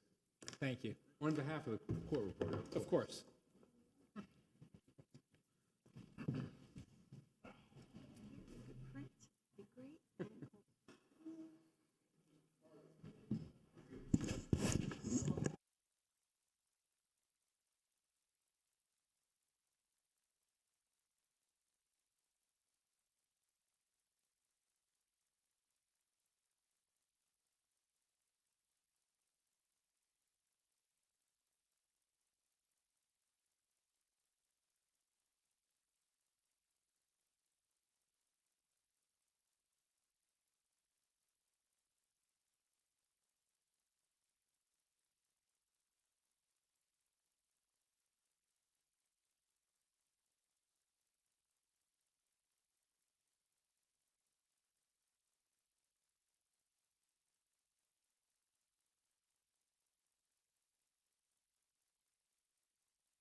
he says to me, he says to the other guy, he says, "My God, it's so cold, my eyeballs hurt." I said, "I'm from Florida, my eyeballs are just like fall out." Shoot.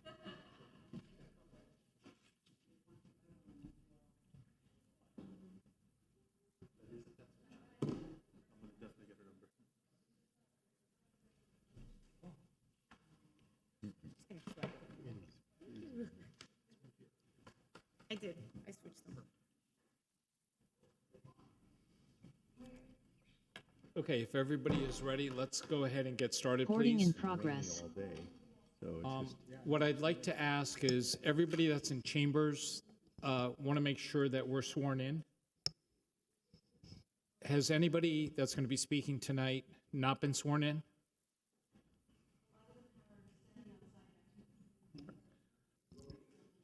They're coming in. Thank you.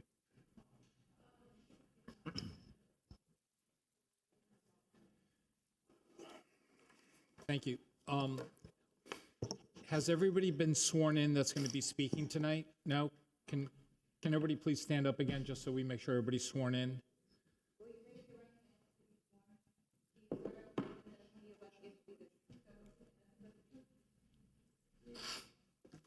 Thank you, Mr. Caller. Yes, this is going to take me a while. All right, so we have a number of related items. So this is E3, E4, E5, E6, and E6. So my suggestion is we read them all in. We have one public hearing, since they're all related, and then we'll vote separately on each item.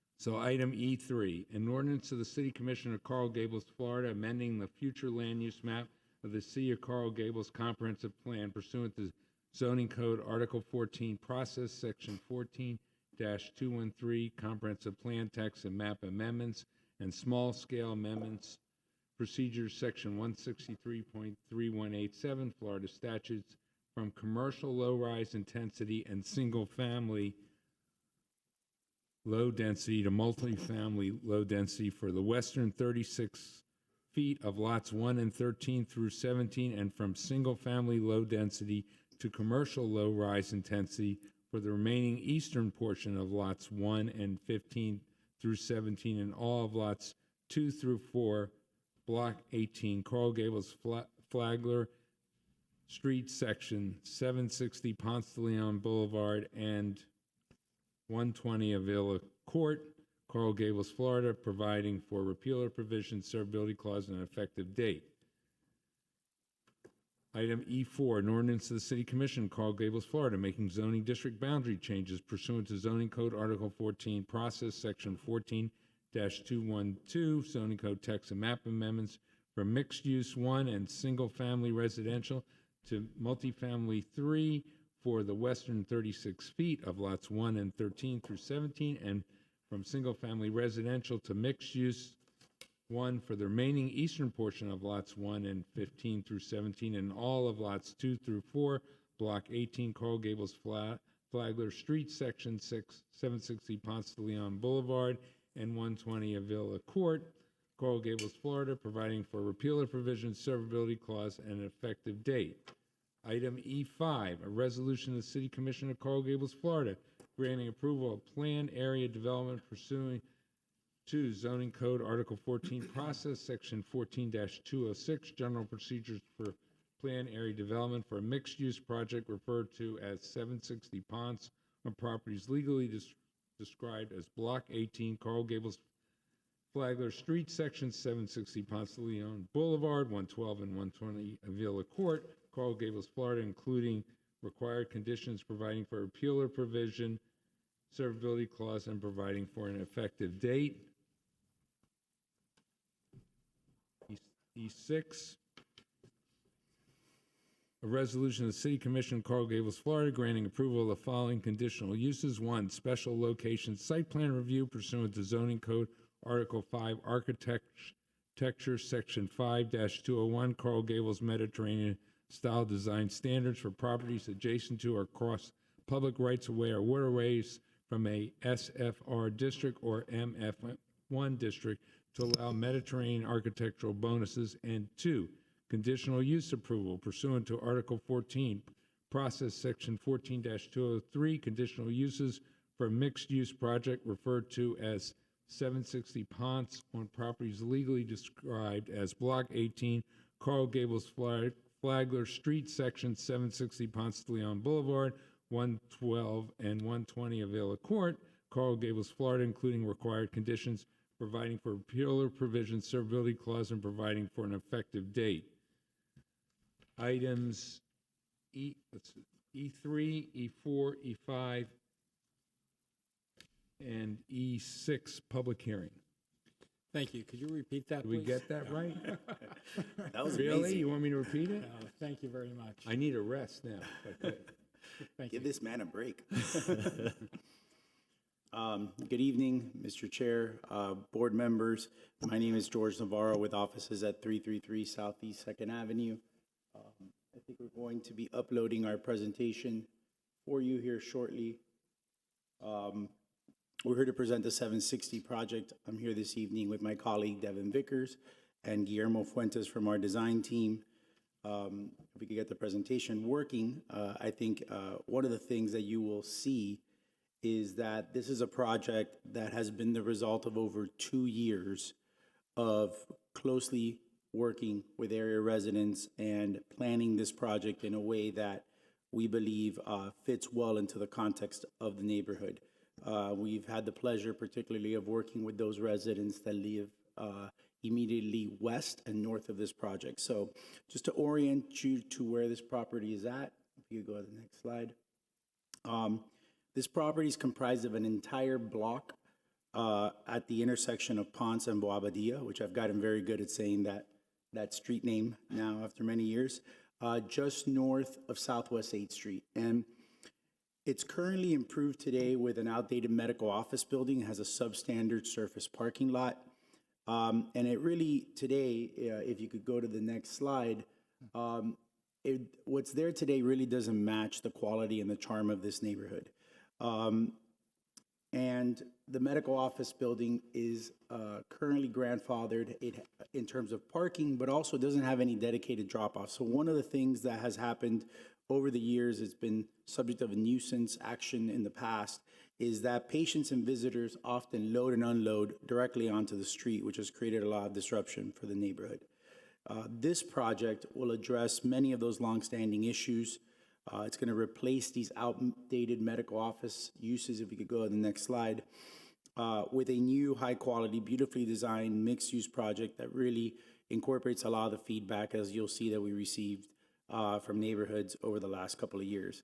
The project includes, as you can see here, a very large plaza. It's an 8,500 square foot plaza. In addition to other landscape green spaces that I'll show you, it has ground floor residential and commercial uses. We envision cafes and restaurants and other neighborhood friendly uses that would provide a service to the area. And we have 2 levels of Class A medical office space that will be fully parked, plenty of parking, and fully dedicated internal service and drop-off lanes. So this property is unique because I think you saw it serves as a transition between the commercial uses on 8th Street and the single-family neighborhood to the north.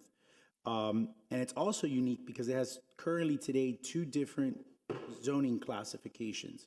You have MX1 that comprises, slightly more than half of this property, and you have existing single-family zoning, but that single-family zoning today is not used as single-family zoning. It is a current surface parking lot, as has been traditionally done to serve the medical office use that's there.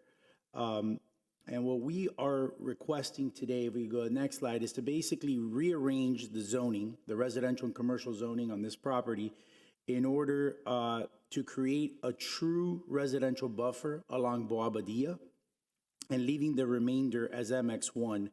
And we believe this approach, we've looked at multiple different options to develop this property, whether it's under its existing zoning, or live local, and this solution really, we think, provides the best solution in terms of compatibility than what could otherwise be developed under the existing zoning. So let me walk you through the current version of the plan. This is the current version of the plan that incorporates all of the changes that we have made since summer of 2023. So as you can see, this building has been designed, and a lot of these good ideas came from the residents, so I don't want to take those as we came up with these on our own. This is really a lot of feedback from a lot of different people that played a big role in this. But we've designed the building to look like a 4-story building. It's a 5-story building, actually, but we've designed it so that optically and appearance-wise, it looks like a 4-story building. Also, architecturally, we completely revamped and redesigned this project into a Mediterranean style, even though we are only asking for Mediterranean 1 bonus and we're not required to do so. That was something that we worked very hard, and we went back to BOA in order to get this new architectural design approved, and the Board of Architects was very complimentary of the revised design. Let me walk you through how the building is laid out. It has 1 level of underground parking. If you go to the next slide, you can see that we have completely removed a whole level of parking. It's one of the changes that we did, and we committed to provide it underground.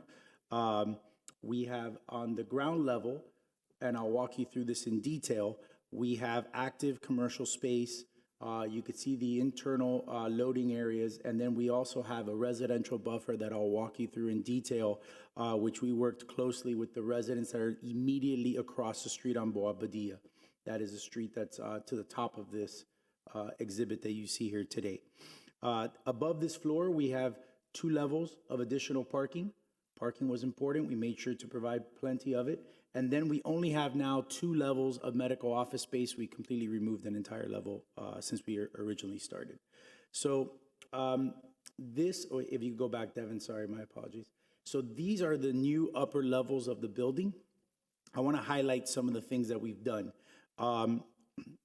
I'm going to say to the top of the page, but that is, there's single family directly across the street from there. There's also to your left, or to your right, my apologies. We also have single family of this, and a city park. We have 2 homes on that side. So along Boa Badia, which is to the top of this exhibit, we have incorporated over a 50-foot setback from our property line to the top of those residential, to the top of those office floors. We've also incorporated an upper level terrace right at the beginning of the 4th floor, which we are going to plant with large trees in order to create an additional green buffer. So from the ground, you're going to have this building set back 50 feet, and in front of that, you're going to have large trees in front of it as an additional way to create like a green screen to these office floors. We did something similar on Avila.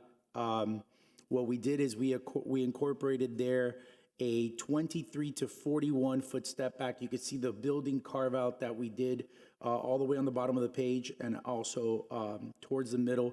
That will additionally be planted as well right in front of the single family home that's there.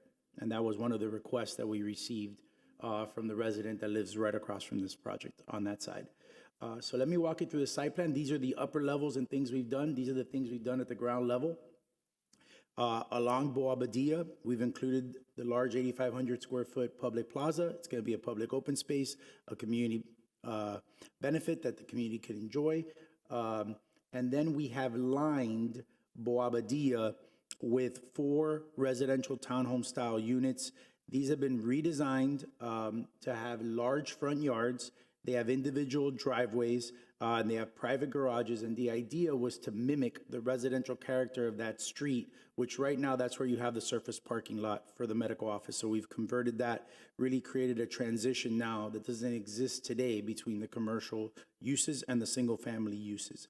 Along Avila, what we did is we previously had, as traditional mixed use projects do, we had commercial uses, we had an access point on there. And what we've done in working with the residents of this area, we have completely removed all active uses on this. We've stepped the building further back. And the reason we did that is to have a 10 to 13 foot landscape strip that we will heavily landscape, which is what they wanted to see. And we've removed the access point from there. As you can see now with the yellow to orange circles, we have completely limited all of our ingress and egress into this project directly onto Ponce. There's no more access onto the residential streets. Everything will circulate through Ponce. I'll show you also just one last item. On the corner, there's a green square. We used to have a building footprint there. We have completely carved out the building in that area. There's a very nice oak tree that is important to the neighborhood, and we've committed to preserve it. And in order to do that, we have eliminated the building footprint that was going to impact that tree. So these are all things that we've done. I'll walk you through some of the renderings showing how this looks now. Here you could see a rendering of the public plaza right at the corner of Ponce and Boabadilla. You can see also in this image the step back, but also the residential liner that we've created. Those are one of the homes there. As we go forward, you'll get a ground level view of some of the gardens that we've created along Boabadilla. If we could go to the next slide. So here you see the ground level streetscape improvements that we're proposing, which I'll get into, which are all the bulb outs that we've committed to provide, but also you see a large front yards. We have pushed, since the time of BOA and the time we're before you today, we've pushed those homes further back from Boabadilla to create additional green space. And then the next rendering you'll see, that is the carve out on the building right at the intersection of sorry, if I get this right, Ponce and Avila, thank you. Ponce and Avila that we've carved out really reduces the building massing too, because that building went straight up and now you have some really nice building step backs, really breaks down the massing of the building.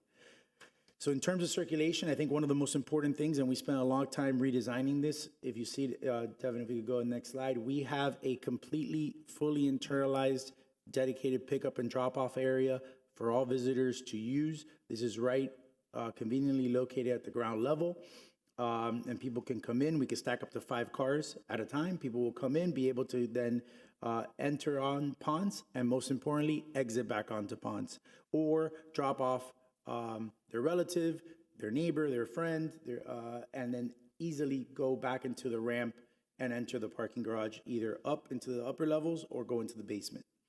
And lastly, this is one of the things that we really worked very hard on during the last couple of weeks, is we have committed to complete several streetscape improvements. This is a view of Boabadilla and what it will look like. I know a lot of neighbors in the area have been looking for streetscape improvements for many years, and we are happy to provide those and to try to, beautify this street. We've also committed to provide traffic calming in the area.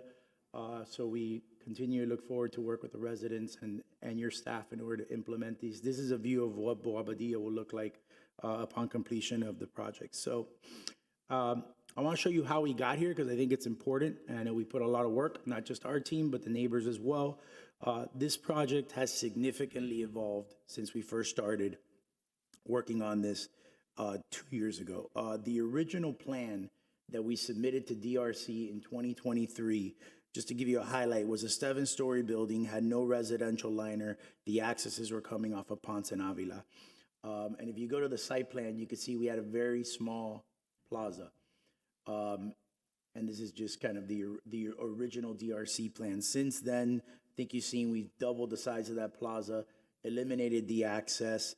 The project continued to evolve. Even, that was the original elevation, which, as you can tell, the neighbors were not happy about.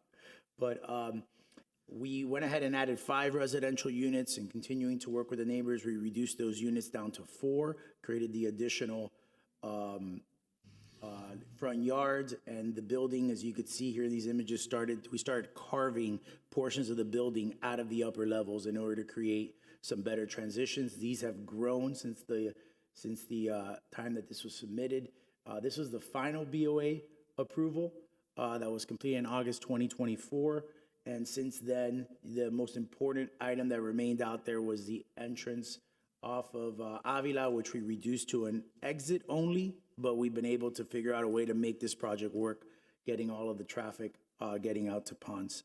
So just kind of walk you through all the changes this project has made. As I said, this has really been a collaborative process, one that I've been very proud to be a part. I want to personally thank, on behalf of not only myself, but our entire team, all the neighbors, particularly Evelyn, Ana Maria, Zuli, Vicky, Odalis, Mario, Steve, and Frank, and so many others that were part of this process, but for taking the time to meet with us, for being so involved throughout this process, and most importantly, for pushing us to refine our design, because I really believe their input made this project better. I know you have your staff coming up, but we're very happy to have a positive staff recommendation as well with all the changes that we've made. And I know there's several residents here that want to speak, and you've had a lengthy agenda, so I'll conclude my presentation, and I'll be here to answer any questions. Thank you. Thank you. Good evening, Jennifer Garcia, Planning and Zoning Director. If I could have the PowerPoint, please.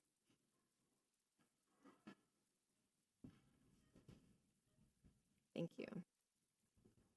So as we know, this is the entire block, Block 18 in the Flagler Street section. It's bounded by Avila, Bobadilla, and then Ponce Leon kind of curves on two sides of the site. Here's an aerial looking down. You can see the service parking lot on the west side, the current office building, medical clinic building that encroaches over the existing single family right now, zoning, and that's what's occupying the site right now. There's a view looking southeast. You can see H Street in the back with the taller buildings across H Street on the south side in the North Ponce neighborhood. So looking at this section of the city, the Flower section has gone through a lot of changes over the last 100 years. So the original 1924 plat is on the left side of the slide. You can see the triangular, almost Block 18 outlined in black. The earliest map that we have is 1930 use map, and it shows it as commercial use for the entire area, which makes sense because there are very narrow platted lots in this section of Coral Gables, which usually George Merrick would plat these to be 25 feet wide for commercial uses. And then in 1939, I believe in response to mid-century and post-war housing, that most of the area was zoned to be single family to allow for smaller houses to be built there. And then 1946, a portion of that area, including this block, was changed to be commercial. So 1946 map, you can see that it's pretty much the same, this block especially, as it is today with the current zoning map. So the map on the left side is a 1946 map. You can see with zone C2 for that section that's facing Ponce, with CF 3.5, which is single family, to the west side of that block. So there's a lot of requests for this project just because our zoning code require a lot of requests for a more or less simple project in this location. This location is very unique as it is near a single family neighborhood. It's also fronting Ponce Leon, which is one of our major corridors. So they're requesting a change in land use map in the comprehensive plan, zoning code map amendment, as well as a PAD, a planned area development designation, and then a conditional use request. So the first request is a change of land use. It's a comp plan change. So they're changing the single family to replace it with a multifamily low density, to transition from the commercial low rise intensity to the single family, and then growing that commercial low rise intensity for the remaining of the block. The zoning mimics the comprehensive plan land use map with MF3 as a transition between single family and the commercial uses of MX1. And MX1 again is taking up the remainder of that block. So the PAD, the planned area development, as you're familiar, does provide some flexibility with the zoning code as long as they meet 1 acre to qualify, and they provide some public benefit. So they are providing a lot of streetscape improvements that you've seen with the renderings, bump bounce and traffic calming, especially on Bobadilla, and street improvements on Avila, intersection improvements where Avila and Bobadilla meet. Right now it's a not one way, but it's a through street. Bobadilla encourages a lot of speeding, so they'll be working with the county to have a 3-way stop there and improve that intersection. They're also going to have a landscape buffer on the north side of their property along Avila, as well as preservation of some trees and Prudent intersection at Ponce, where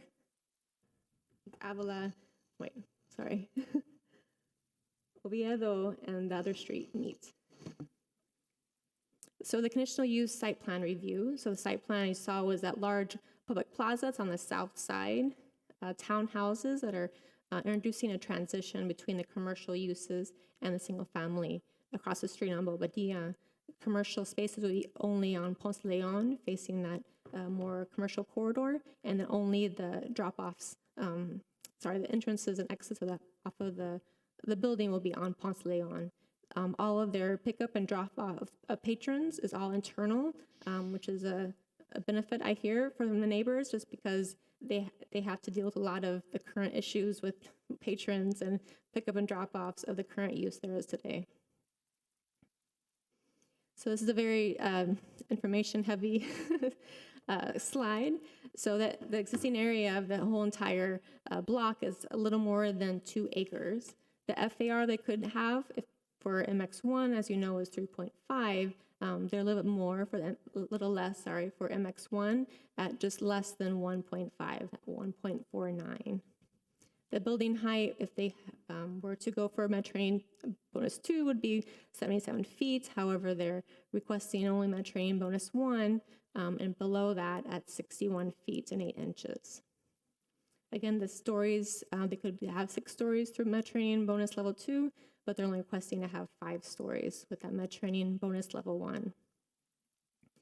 The density is relatively the same what would be allowed by now. The single family would only allow 6 units an acre. They're proposing around 7 units an acre for that MF3 portion of the site. And then ground floor commercial is 18,000 square feet, and the office medical clinic would be about 88,000 square feet. They're providing 545 spaces, and about 23% of the lot will be open space. So part of the conditional use is also the special location. So in our code, typically in our code, if you're requesting Mediterranean bonus, you are granted through the Board of Architects. But because they are adjacent to single family, the code requires that recommendation comes from the Board of Architects, recommendation from this board, and then final approval by the City Commission for a special location of the Mediterranean bonus. So this was reviewed by staff at Development Review Committee over 2 years ago in 2023. The Board of Architects review was in 2024 in July and August. They've had a couple of neighborhood meetings, one of last year in June and one most recently September 3rd. So we're here tonight for Planning and Zoning Board. This would move forward to City Commission for first, second reading. Letters were sent out within 1,500 feet of the property or 500 feet outside the property, outside the city limits. And letters were mailed out 3 times for the 2 neighborhood meetings as well as tonight's meeting. The property was posted 4 times. The website was posted 4 times as well, and then 1 newspaper advertisement. And staff has determined that this is consistent with the comprehensive plan goals and objectives and policies as far as transitions of commercial to single family neighborhood for this block. We recommend approval with conditions. Conditions are pretty standard, but I'll run through the highlights of them, I guess. So the maximum height would not exceed 5 stories at 61 feet and 8 inches. Even though the Med Bonus 1 would allow them to go a little bit higher, we're capping them at 61 feet, as you know, preferred by the residents. There would only be 4 townhouse units facing Bobadilla. The plaza would be publicly accessible, located on Ponce and Bobadilla. Intersect improvements would be required at Avila and Ponce, and at the Ponce de Leon Boulevard in Oviedo and Baragua. Pedestrian crossings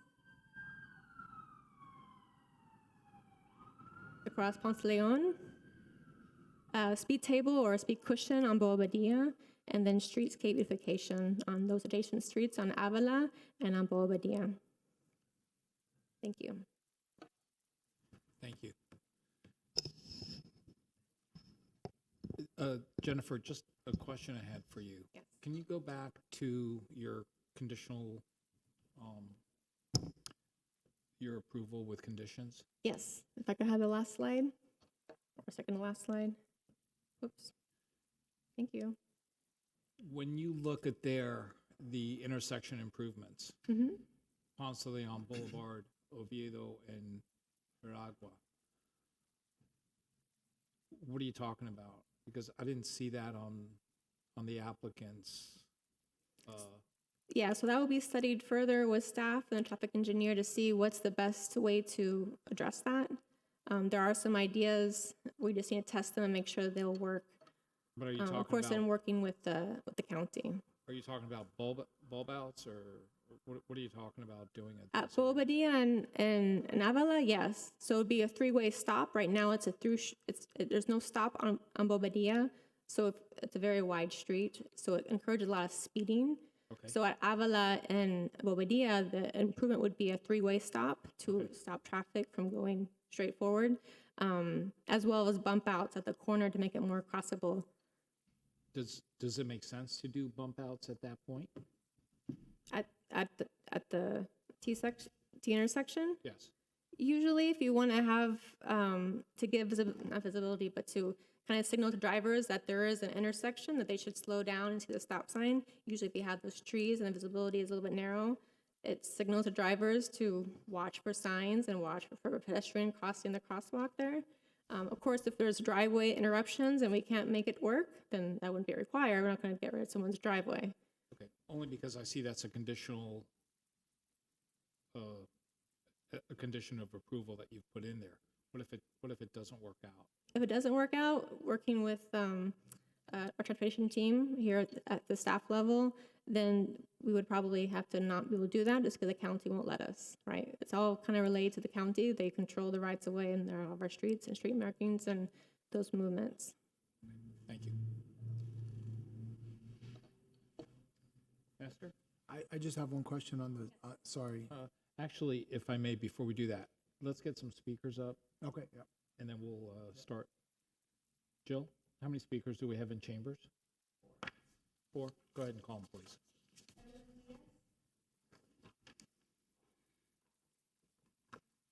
Good evening. My name is Evelyn Diaz. I live at 36 Montilla Avenue. I'm in support of the project. The only thing that it concerns me is the traffic flow on Ponce. I believe we should have some sort of traffic circle on Oviedo. And I think that's about it. It's mostly the traffic. Oh, the other thing, very important. Right now, the patients and employees of the 747 Ponce building are parking at the 760 parking site. I'm wondering what's going to happen once they start their construction. Where are all those 70, 80 cars going to park right now? That's about it. Thank you. Thank you.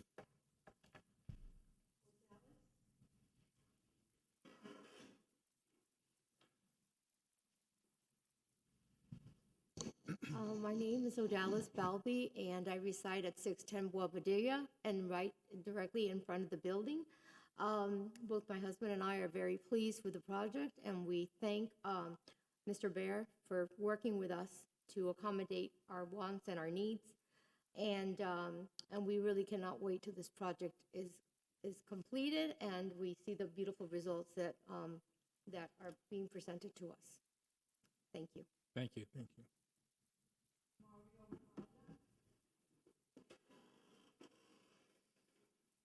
Good evening.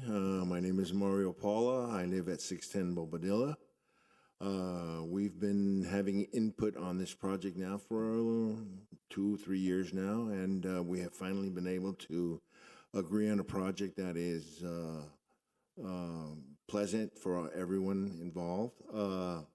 With relation to the bump outs, I think that is an important part of the project because, as you know, Bobadilla is a very wide street.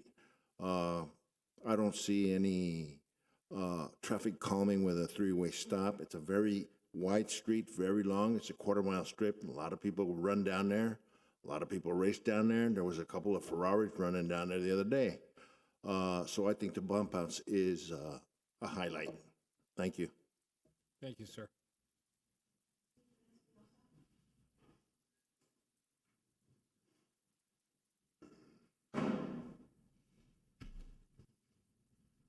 Hello, my name is Steven Espinosa.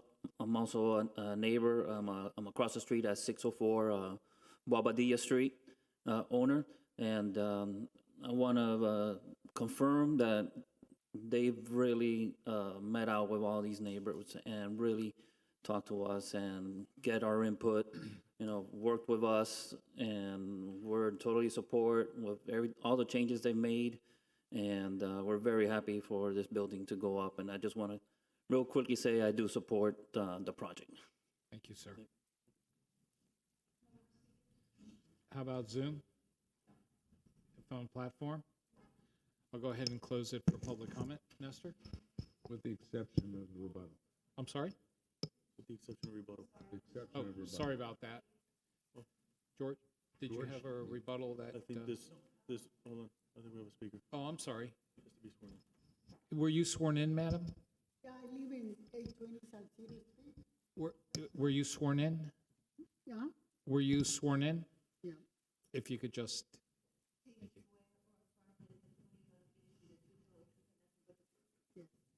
Thank you. If you please speak into the microphone. Yeah, I'm concerned about the traffic because I think it's. Can you speak into the microphone better, please? Thank you. I'm concerned about the traffic because. Can I ask you to state your name and address for the record, please? My name is Maria M. Duenas, and I live at 820 Salcedo Street, apartment 205. Thank you. But the building looks so nice, everything is so pretty, but they make the picture look nice. One thing when it's done, it's gonna be different. Because we have to concern about the traffic and everything.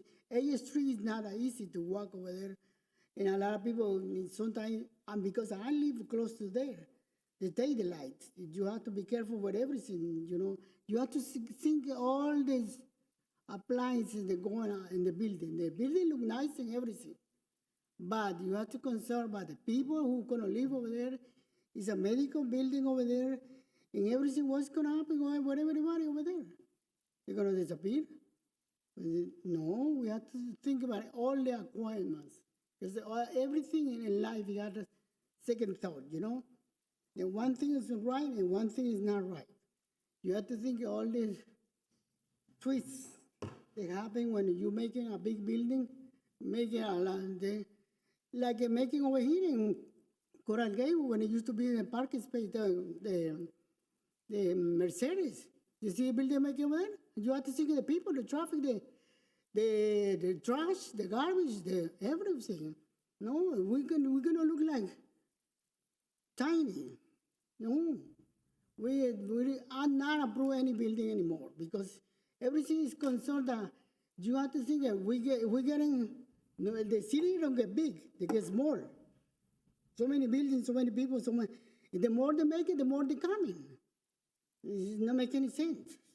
No make any sense. You have to think about it. All the appliances around, all the few things come through. It's on people that now, in the end, going to be a lot of concern. That's my problem. Okay? Thank you. Thank you, ma'am. Thank you for coming.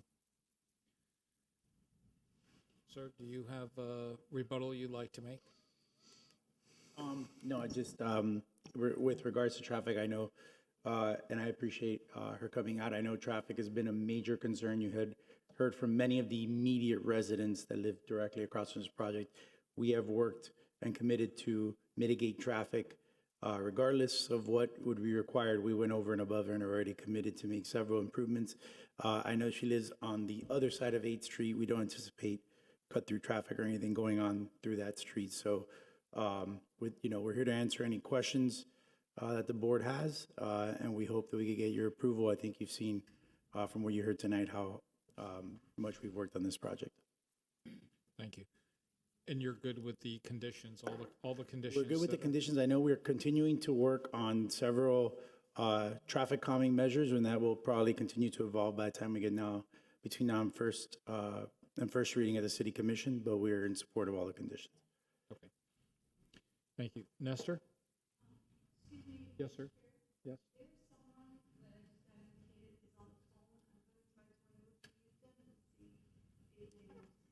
Please. Thank you.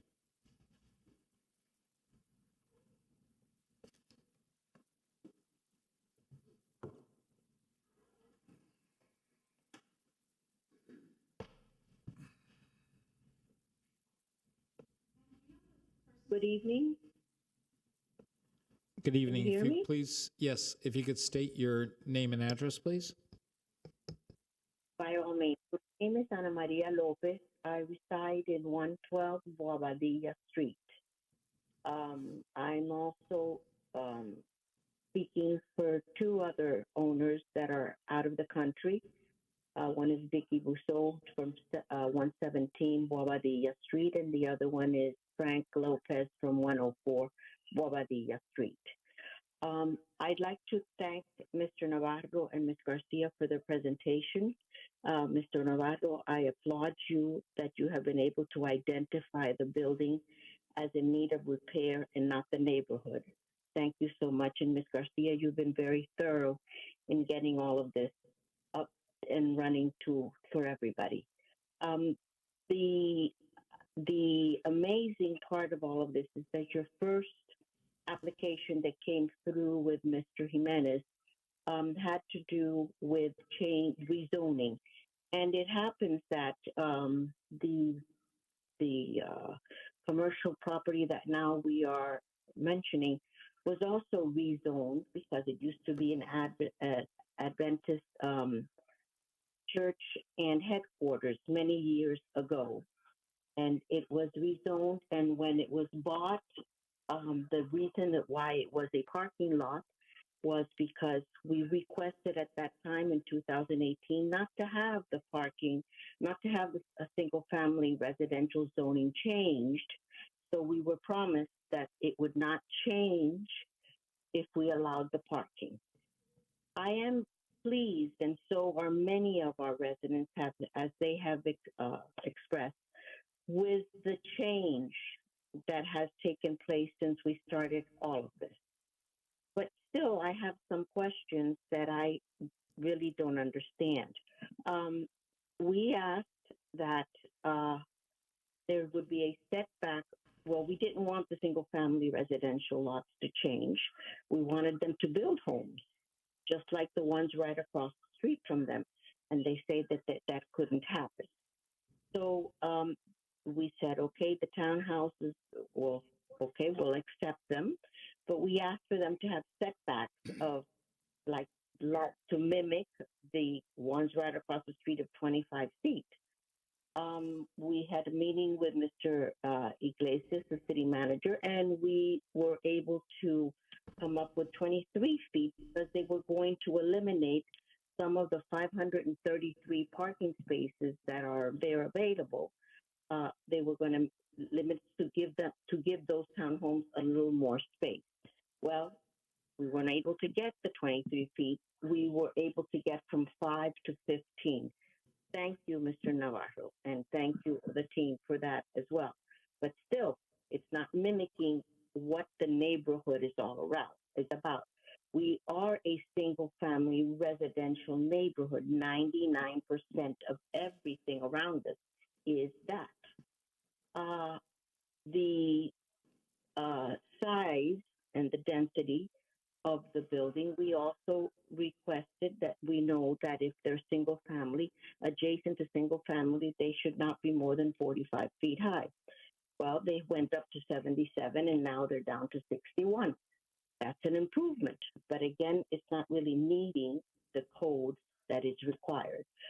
So to put this all in a nutshell, we need traffic calming studies done, because at this moment we are in dire need of slowing what's happening around us.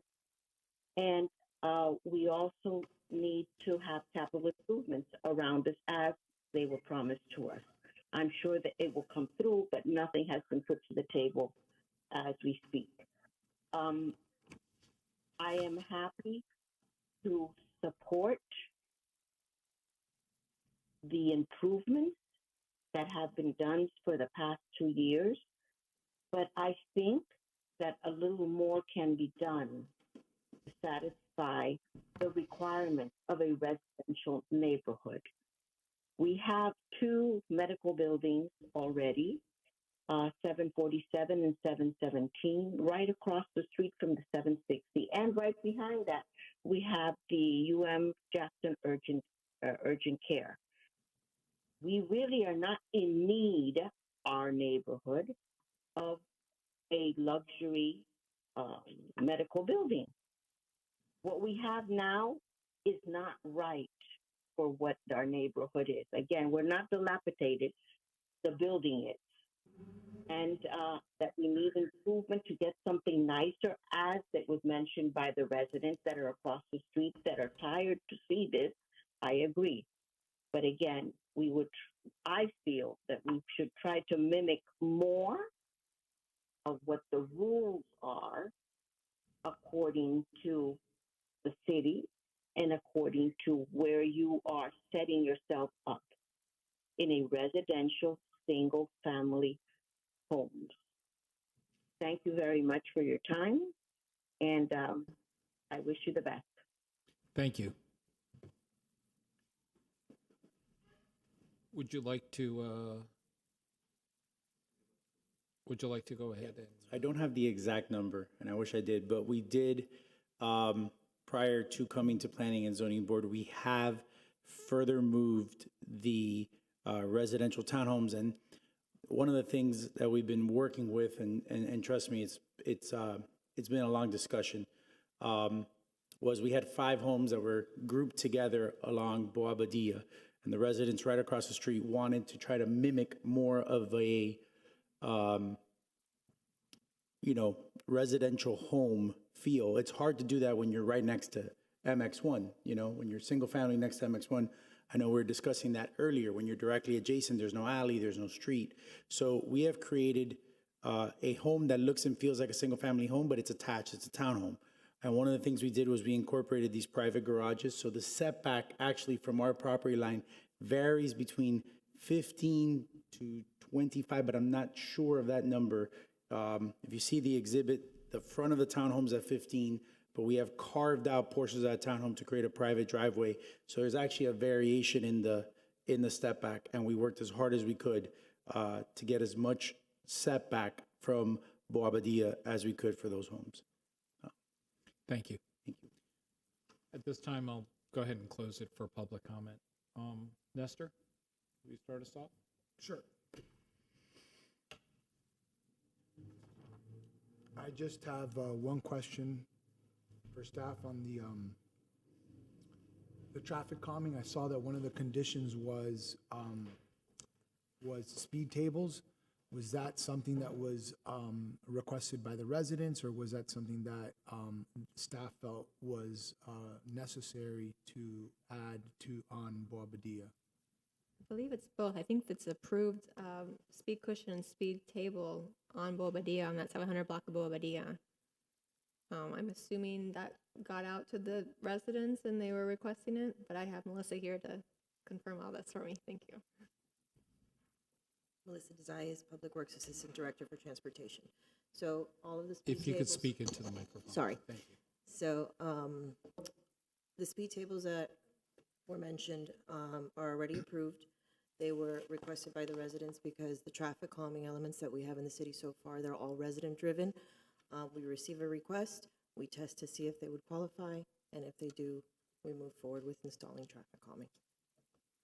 And that's in addition to the bump outs? Yes. Okay, and just to follow up, the request for the speed tables was made prior to the project? Okay, so that they were going there regardless, is that fair to say? Yes. Okay. Mr. Chairman, I just want to make sure that the court reporter got her name and position. Okay. It got garbled a little bit. Thank you. Aside from that, it sounds like the residents are, there's been a lot of back and forth, and they've had a lot of input. Apparently, it's been, going on for 2 years. So hats off for working with the residents and trying to really listen to them and take their concerns into account. Thank you. Felix? This area, historically, the residents that live there have always, unfortunately, considered themselves the redheaded stepchild. the amount of speed, cut through, and also the existing buildings that have been there since the 70s that take up all the parking with their employees and also the people that get dropped off. It's a nightmare off Tamiami Trail and Ponce. Years ago, I was fortunate enough that we were able to make the improvements and dedicated the Rotary Park there, which is the only park that they have, and it is used by all the young families that live there. This is a very super stable, single-family area, and it's a great area. Unfortunately, people that come off Douglas cut through every day in the morning or in the afternoon. There's not enough police enforcement in any way, shape, or form. You start ticketing people every single day in the afternoon and in the evening with enough police officers, you start to make an impact. When you don't, having speed tables do work. People slow down or they basically are going to have to be realigning their expensive cars. I would like to know, Mr. Navarro, if you can you tell us if there's been a certain amount of money set aside for these traffic calming ideas that staff is going to be coming up with, because they're usually not cheap? So we have not priced it out yet, but I could tell you how we got to the commitments that we made. We had very, very, very many meetings, and at all these meetings, one of the main issues was always traffic calming on Boa Badia, and we committed as part of our project that we would install the traffic calming. We have not priced that out, but that's our commitment to the neighbors, and it's one of the conditions of approval. We understood that, and we know it's important to a neighborhood. It's actually, I think you mentioned this, that neighborhood has been pushing this for many, many years. Yes. And we've committed to help them do so. Another item that came up was, obviously, we did a lot on our side of Boa Badia in terms of landscape treatments. And in order to kind of keep a very similar design as you go through Boa Badia, we committed in working with the homeowners that live right there to do bump outs in front of their homes and install additional street trees. So on our end, it was a commitment that we made with the neighbors, and our project, as it's been proposed, includes those commitments. Whether they're required by a traffic study or not, we're going to provide them. No, I think it's not going to be required by a traffic study. It probably wouldn't. And Right, it won't trigger it, but that's why I'm saying, I'm surprised that you're before the planning board and you haven't been discussing money yet with the city as far as the commitment. Yeah, I mean, we are going to pay for that as part of our off-site improvements for the project. So when we go in to do our civil permitting as part of permit design, those drawings that are going to be reviewed by the city and the county will include the bulb outs and the traffic calming. It's almost considered part of our project. We've taken on the entire width of that Boa Badia frontage. The only thing I'd like you to also consider, and staff is here, the assistant director is here, and look, traffic circles are great up to a certain point, but the amount of confusion by drivers that aren't used to traffic circles, this is not Ireland here, they're not used to traffic circles, it becomes very dangerous, including pedestrians. And I know for a fact that there have been pedestrians hit, by cars on Ponce where people speed recklessly through there. And that's why I said that additional police enforcement in that area is extremely important. So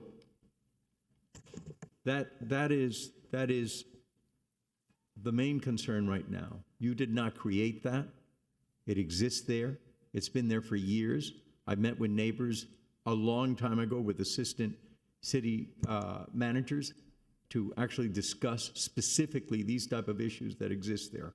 And it's really a shame, especially because of, the neighborhood has become younger and younger, and those kids need to have safety there. And you can't have safety when people are recklessly driving down streets.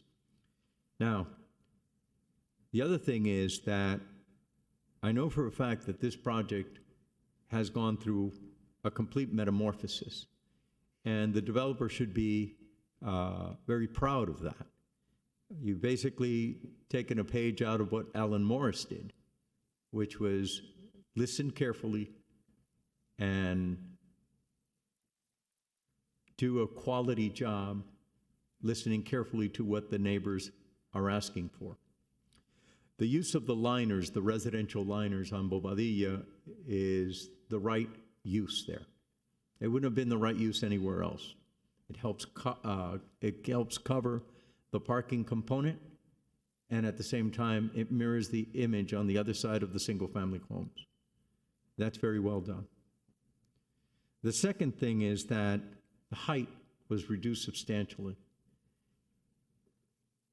The use, when this was I think it was the Seventh-day Adventist, that was, I think, at one time S as in special use. So that's been changed over time. There is going to be an issue with the 747 building because they don't have enough parking when they built that back in the early 70s. The other thing is that you're not adding more residential. Why is that important?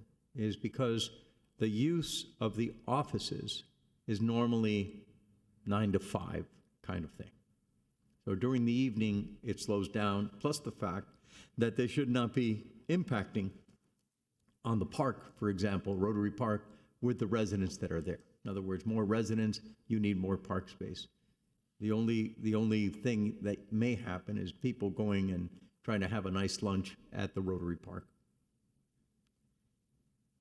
The other thing is that you also went ahead and saved that particular tree, which is consistent with the other trees that are full-grown in that area. Also, by placing the parking underground, you've maintained the height of the building where it's realistic, plus the fact that the amount of parking that you've created for the use is also a realistic one. The only areas that are going to tax or create a burden on the parking are the existing uses that have been there since the 70s. I would hope that you can make a better, solid commitment to trying to put in, it doesn't have to be those fancy, $80,000, stone or brick or whatever. Just the temporary ones are enough to catch people's attention to slow down. And if you can somehow look not just at Bobadilla, but also the other streets that have this constant traffic issue, it's important. And finally, most people in this city don't know that in this area, there are historic residences on certain streets that have been preserved by those neighbors, and that's part of the fabric of the city. So, Mr. Chairman, these are all my comments. At the time that you would set a motion, I'd like to be able to make a motion. Yes, sir. Right? Alex? I'll be brief. This is probably the first project I've been a part of sitting on this board that you have almost unanimous support. I mean, to see the transformation from the first project to now is incredible. I hope to see that moving forward on other projects. My question revolves around traffic. One of the residents, I think it was speaker 3, and pardon me, I didn't write your name, mentioned about parking issues with the other building. Is there any record evidence of them using that parking currently now? Is there a rental agreement? Don't know what is going on with the current building, but we keep in contact very frequently, Evelyn. And you've worked hard on a project where you know every neighbor by first name. I'm telling you, this is the first yeah. one. So I will find out what is going on there. I know that, so the issue with this building in its current formation and the one across the street is that they're your older version of medical office, which has very low parking, and the buildings are designed to have many doctors in them. So it's not a good mix. I believe that they're probably the same situation as us, grandfathered. I don't know what is going on with it. There's an overflow parking that they're using, but obviously when we're under construction, you know, that use will go away and we're gonna have a fully functional building that will be self-contained. They may need to find some overflow parking in some other adjacent lot next door if they are having parking issues. And my last question is the speed table or the speed cushions, is that dependent on county approval? I don't, no, right? That's not So dependent on any county approval. I think the way that it works, and I know we have our Right, that's what I traffic understood. engineer, I Just think it's making an sure, 'cause I heard issue county- of. He's nodding no. Yeah, I think it's an issue of the neighbors have to sign and agree to it, and I don't see an issue with the Bovadilla neighbors signing that. I think you have to choose where it goes, you know. Can I jump in here for a second? I'm sorry. I'll just end, I commend you with the work you've done with the residents, so thank you. I just want to piggyback on one thing that he said. Sorry, I just want to piggyback on one thing. And I echo those concerns about the parking. Is that, by any chance, is there like, is that permit parking there on the street, the residential? Okay, so the residents are protected. Yeah, from- they are. And one of the things that we have done, Guys, we can't. yeah. We've closed the public comment. Mr. We, Navarro. we've all, I think applicant and neighborhood have committed to working with your great traffic and parking department to make sure that that's properly labeled and everything resident parking only. We have, all of the townhomes have their own individual parking garage, and they have parking in front in their driveway, but also we've made parking in the rear available to them as well, so that there is no use of those spaces, and we, want to work with them to make sure it's labeled as such. Thank you. No further questions, thank you. Alice? One of the good things of going at the end is that all my questions have been addressed. I was going to ask that about the parking, and I do want to commend the team because, I think it's an improvement for the residences around the facility in terms of not only aesthetics, but the compatible use across the street, whether it's the landscaping or the townhouses. So I think, again, I want to commend the team, a big investment of time, but also an investment into the project in terms of pushing the parking underground and trying to be as compatible as possible with the neighborhood. So I have no further questions. Thanks. This is actually, to me, a really thought-out project. I do commend the team, as Alice has said, especially working through all the steps that you have gone to reduce it, sort of like what Alan Morris did, that was pointed out by my fellow board member. You listened to the neighbors. It's actually really nice to have all the neighbors come and support the project, which is very unusual as of late. I like very much the design. I think the design is very good. I like the step backs. I like very much the way the residential has been done to mimic the other side and the cutouts. I think there's a lot of thought process that has gone into this project, not only from the developer, but from the architects to the draftsman to the attorney. You've really worked this through. Thank you. And I just want to mention that a lot of this design was really responding to a lot of feedback. I mean, the neighbors did a great job of, first of all, telling us what they didn't like, but also giving us very creative feedback that a lot of the things that we did, I know our architectural team worked very hard to try to get those concepts and turn them into a vision, but really, I got to commend the neighborhood for continuing, to work with us throughout this process. And it's really a compromise. I know there's a lot of things like underground parking that we didn't want to do. And I'm sure there's some things that we're doing that they don't like, but this has really been kind of something that I feel is going to really improve what's there today on that property and be something really nice for the area. It just seems that the developer actually put a lot of thought in putting his team together. And that's nice to see. It really is. Felix, I would, I know Mr. Navarro is probably not going to sleep tonight, but I'm going to make a motion to approve the application based on staff's recommendation. And I would hope that staff actually tries to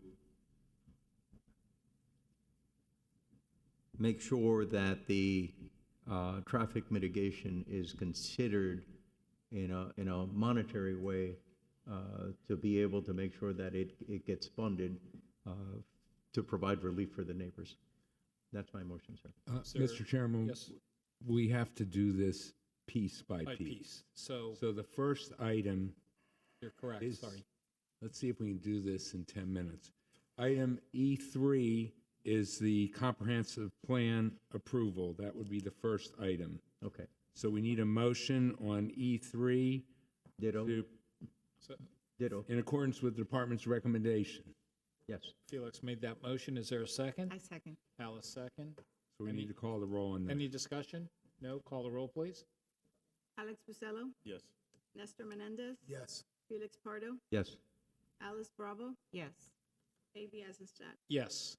So the next item is the zone change,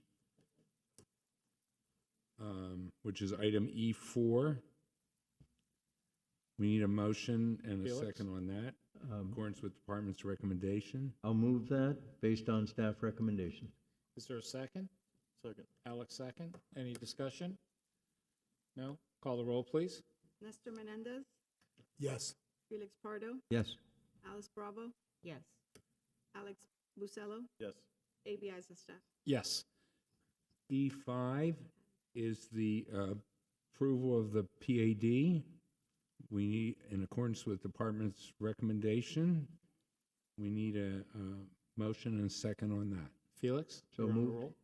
We With have staff recommendation. Felix makes a motion. Is there a second? I'll second. Nestor seconds. Any discussion? No? Call the roll, please. Felix Pardo, Yes. Alice Bravo, Yes. Alex Bucello, Yes. Nestor Menendez. Yes. A.B. Eisenstadt. Yes.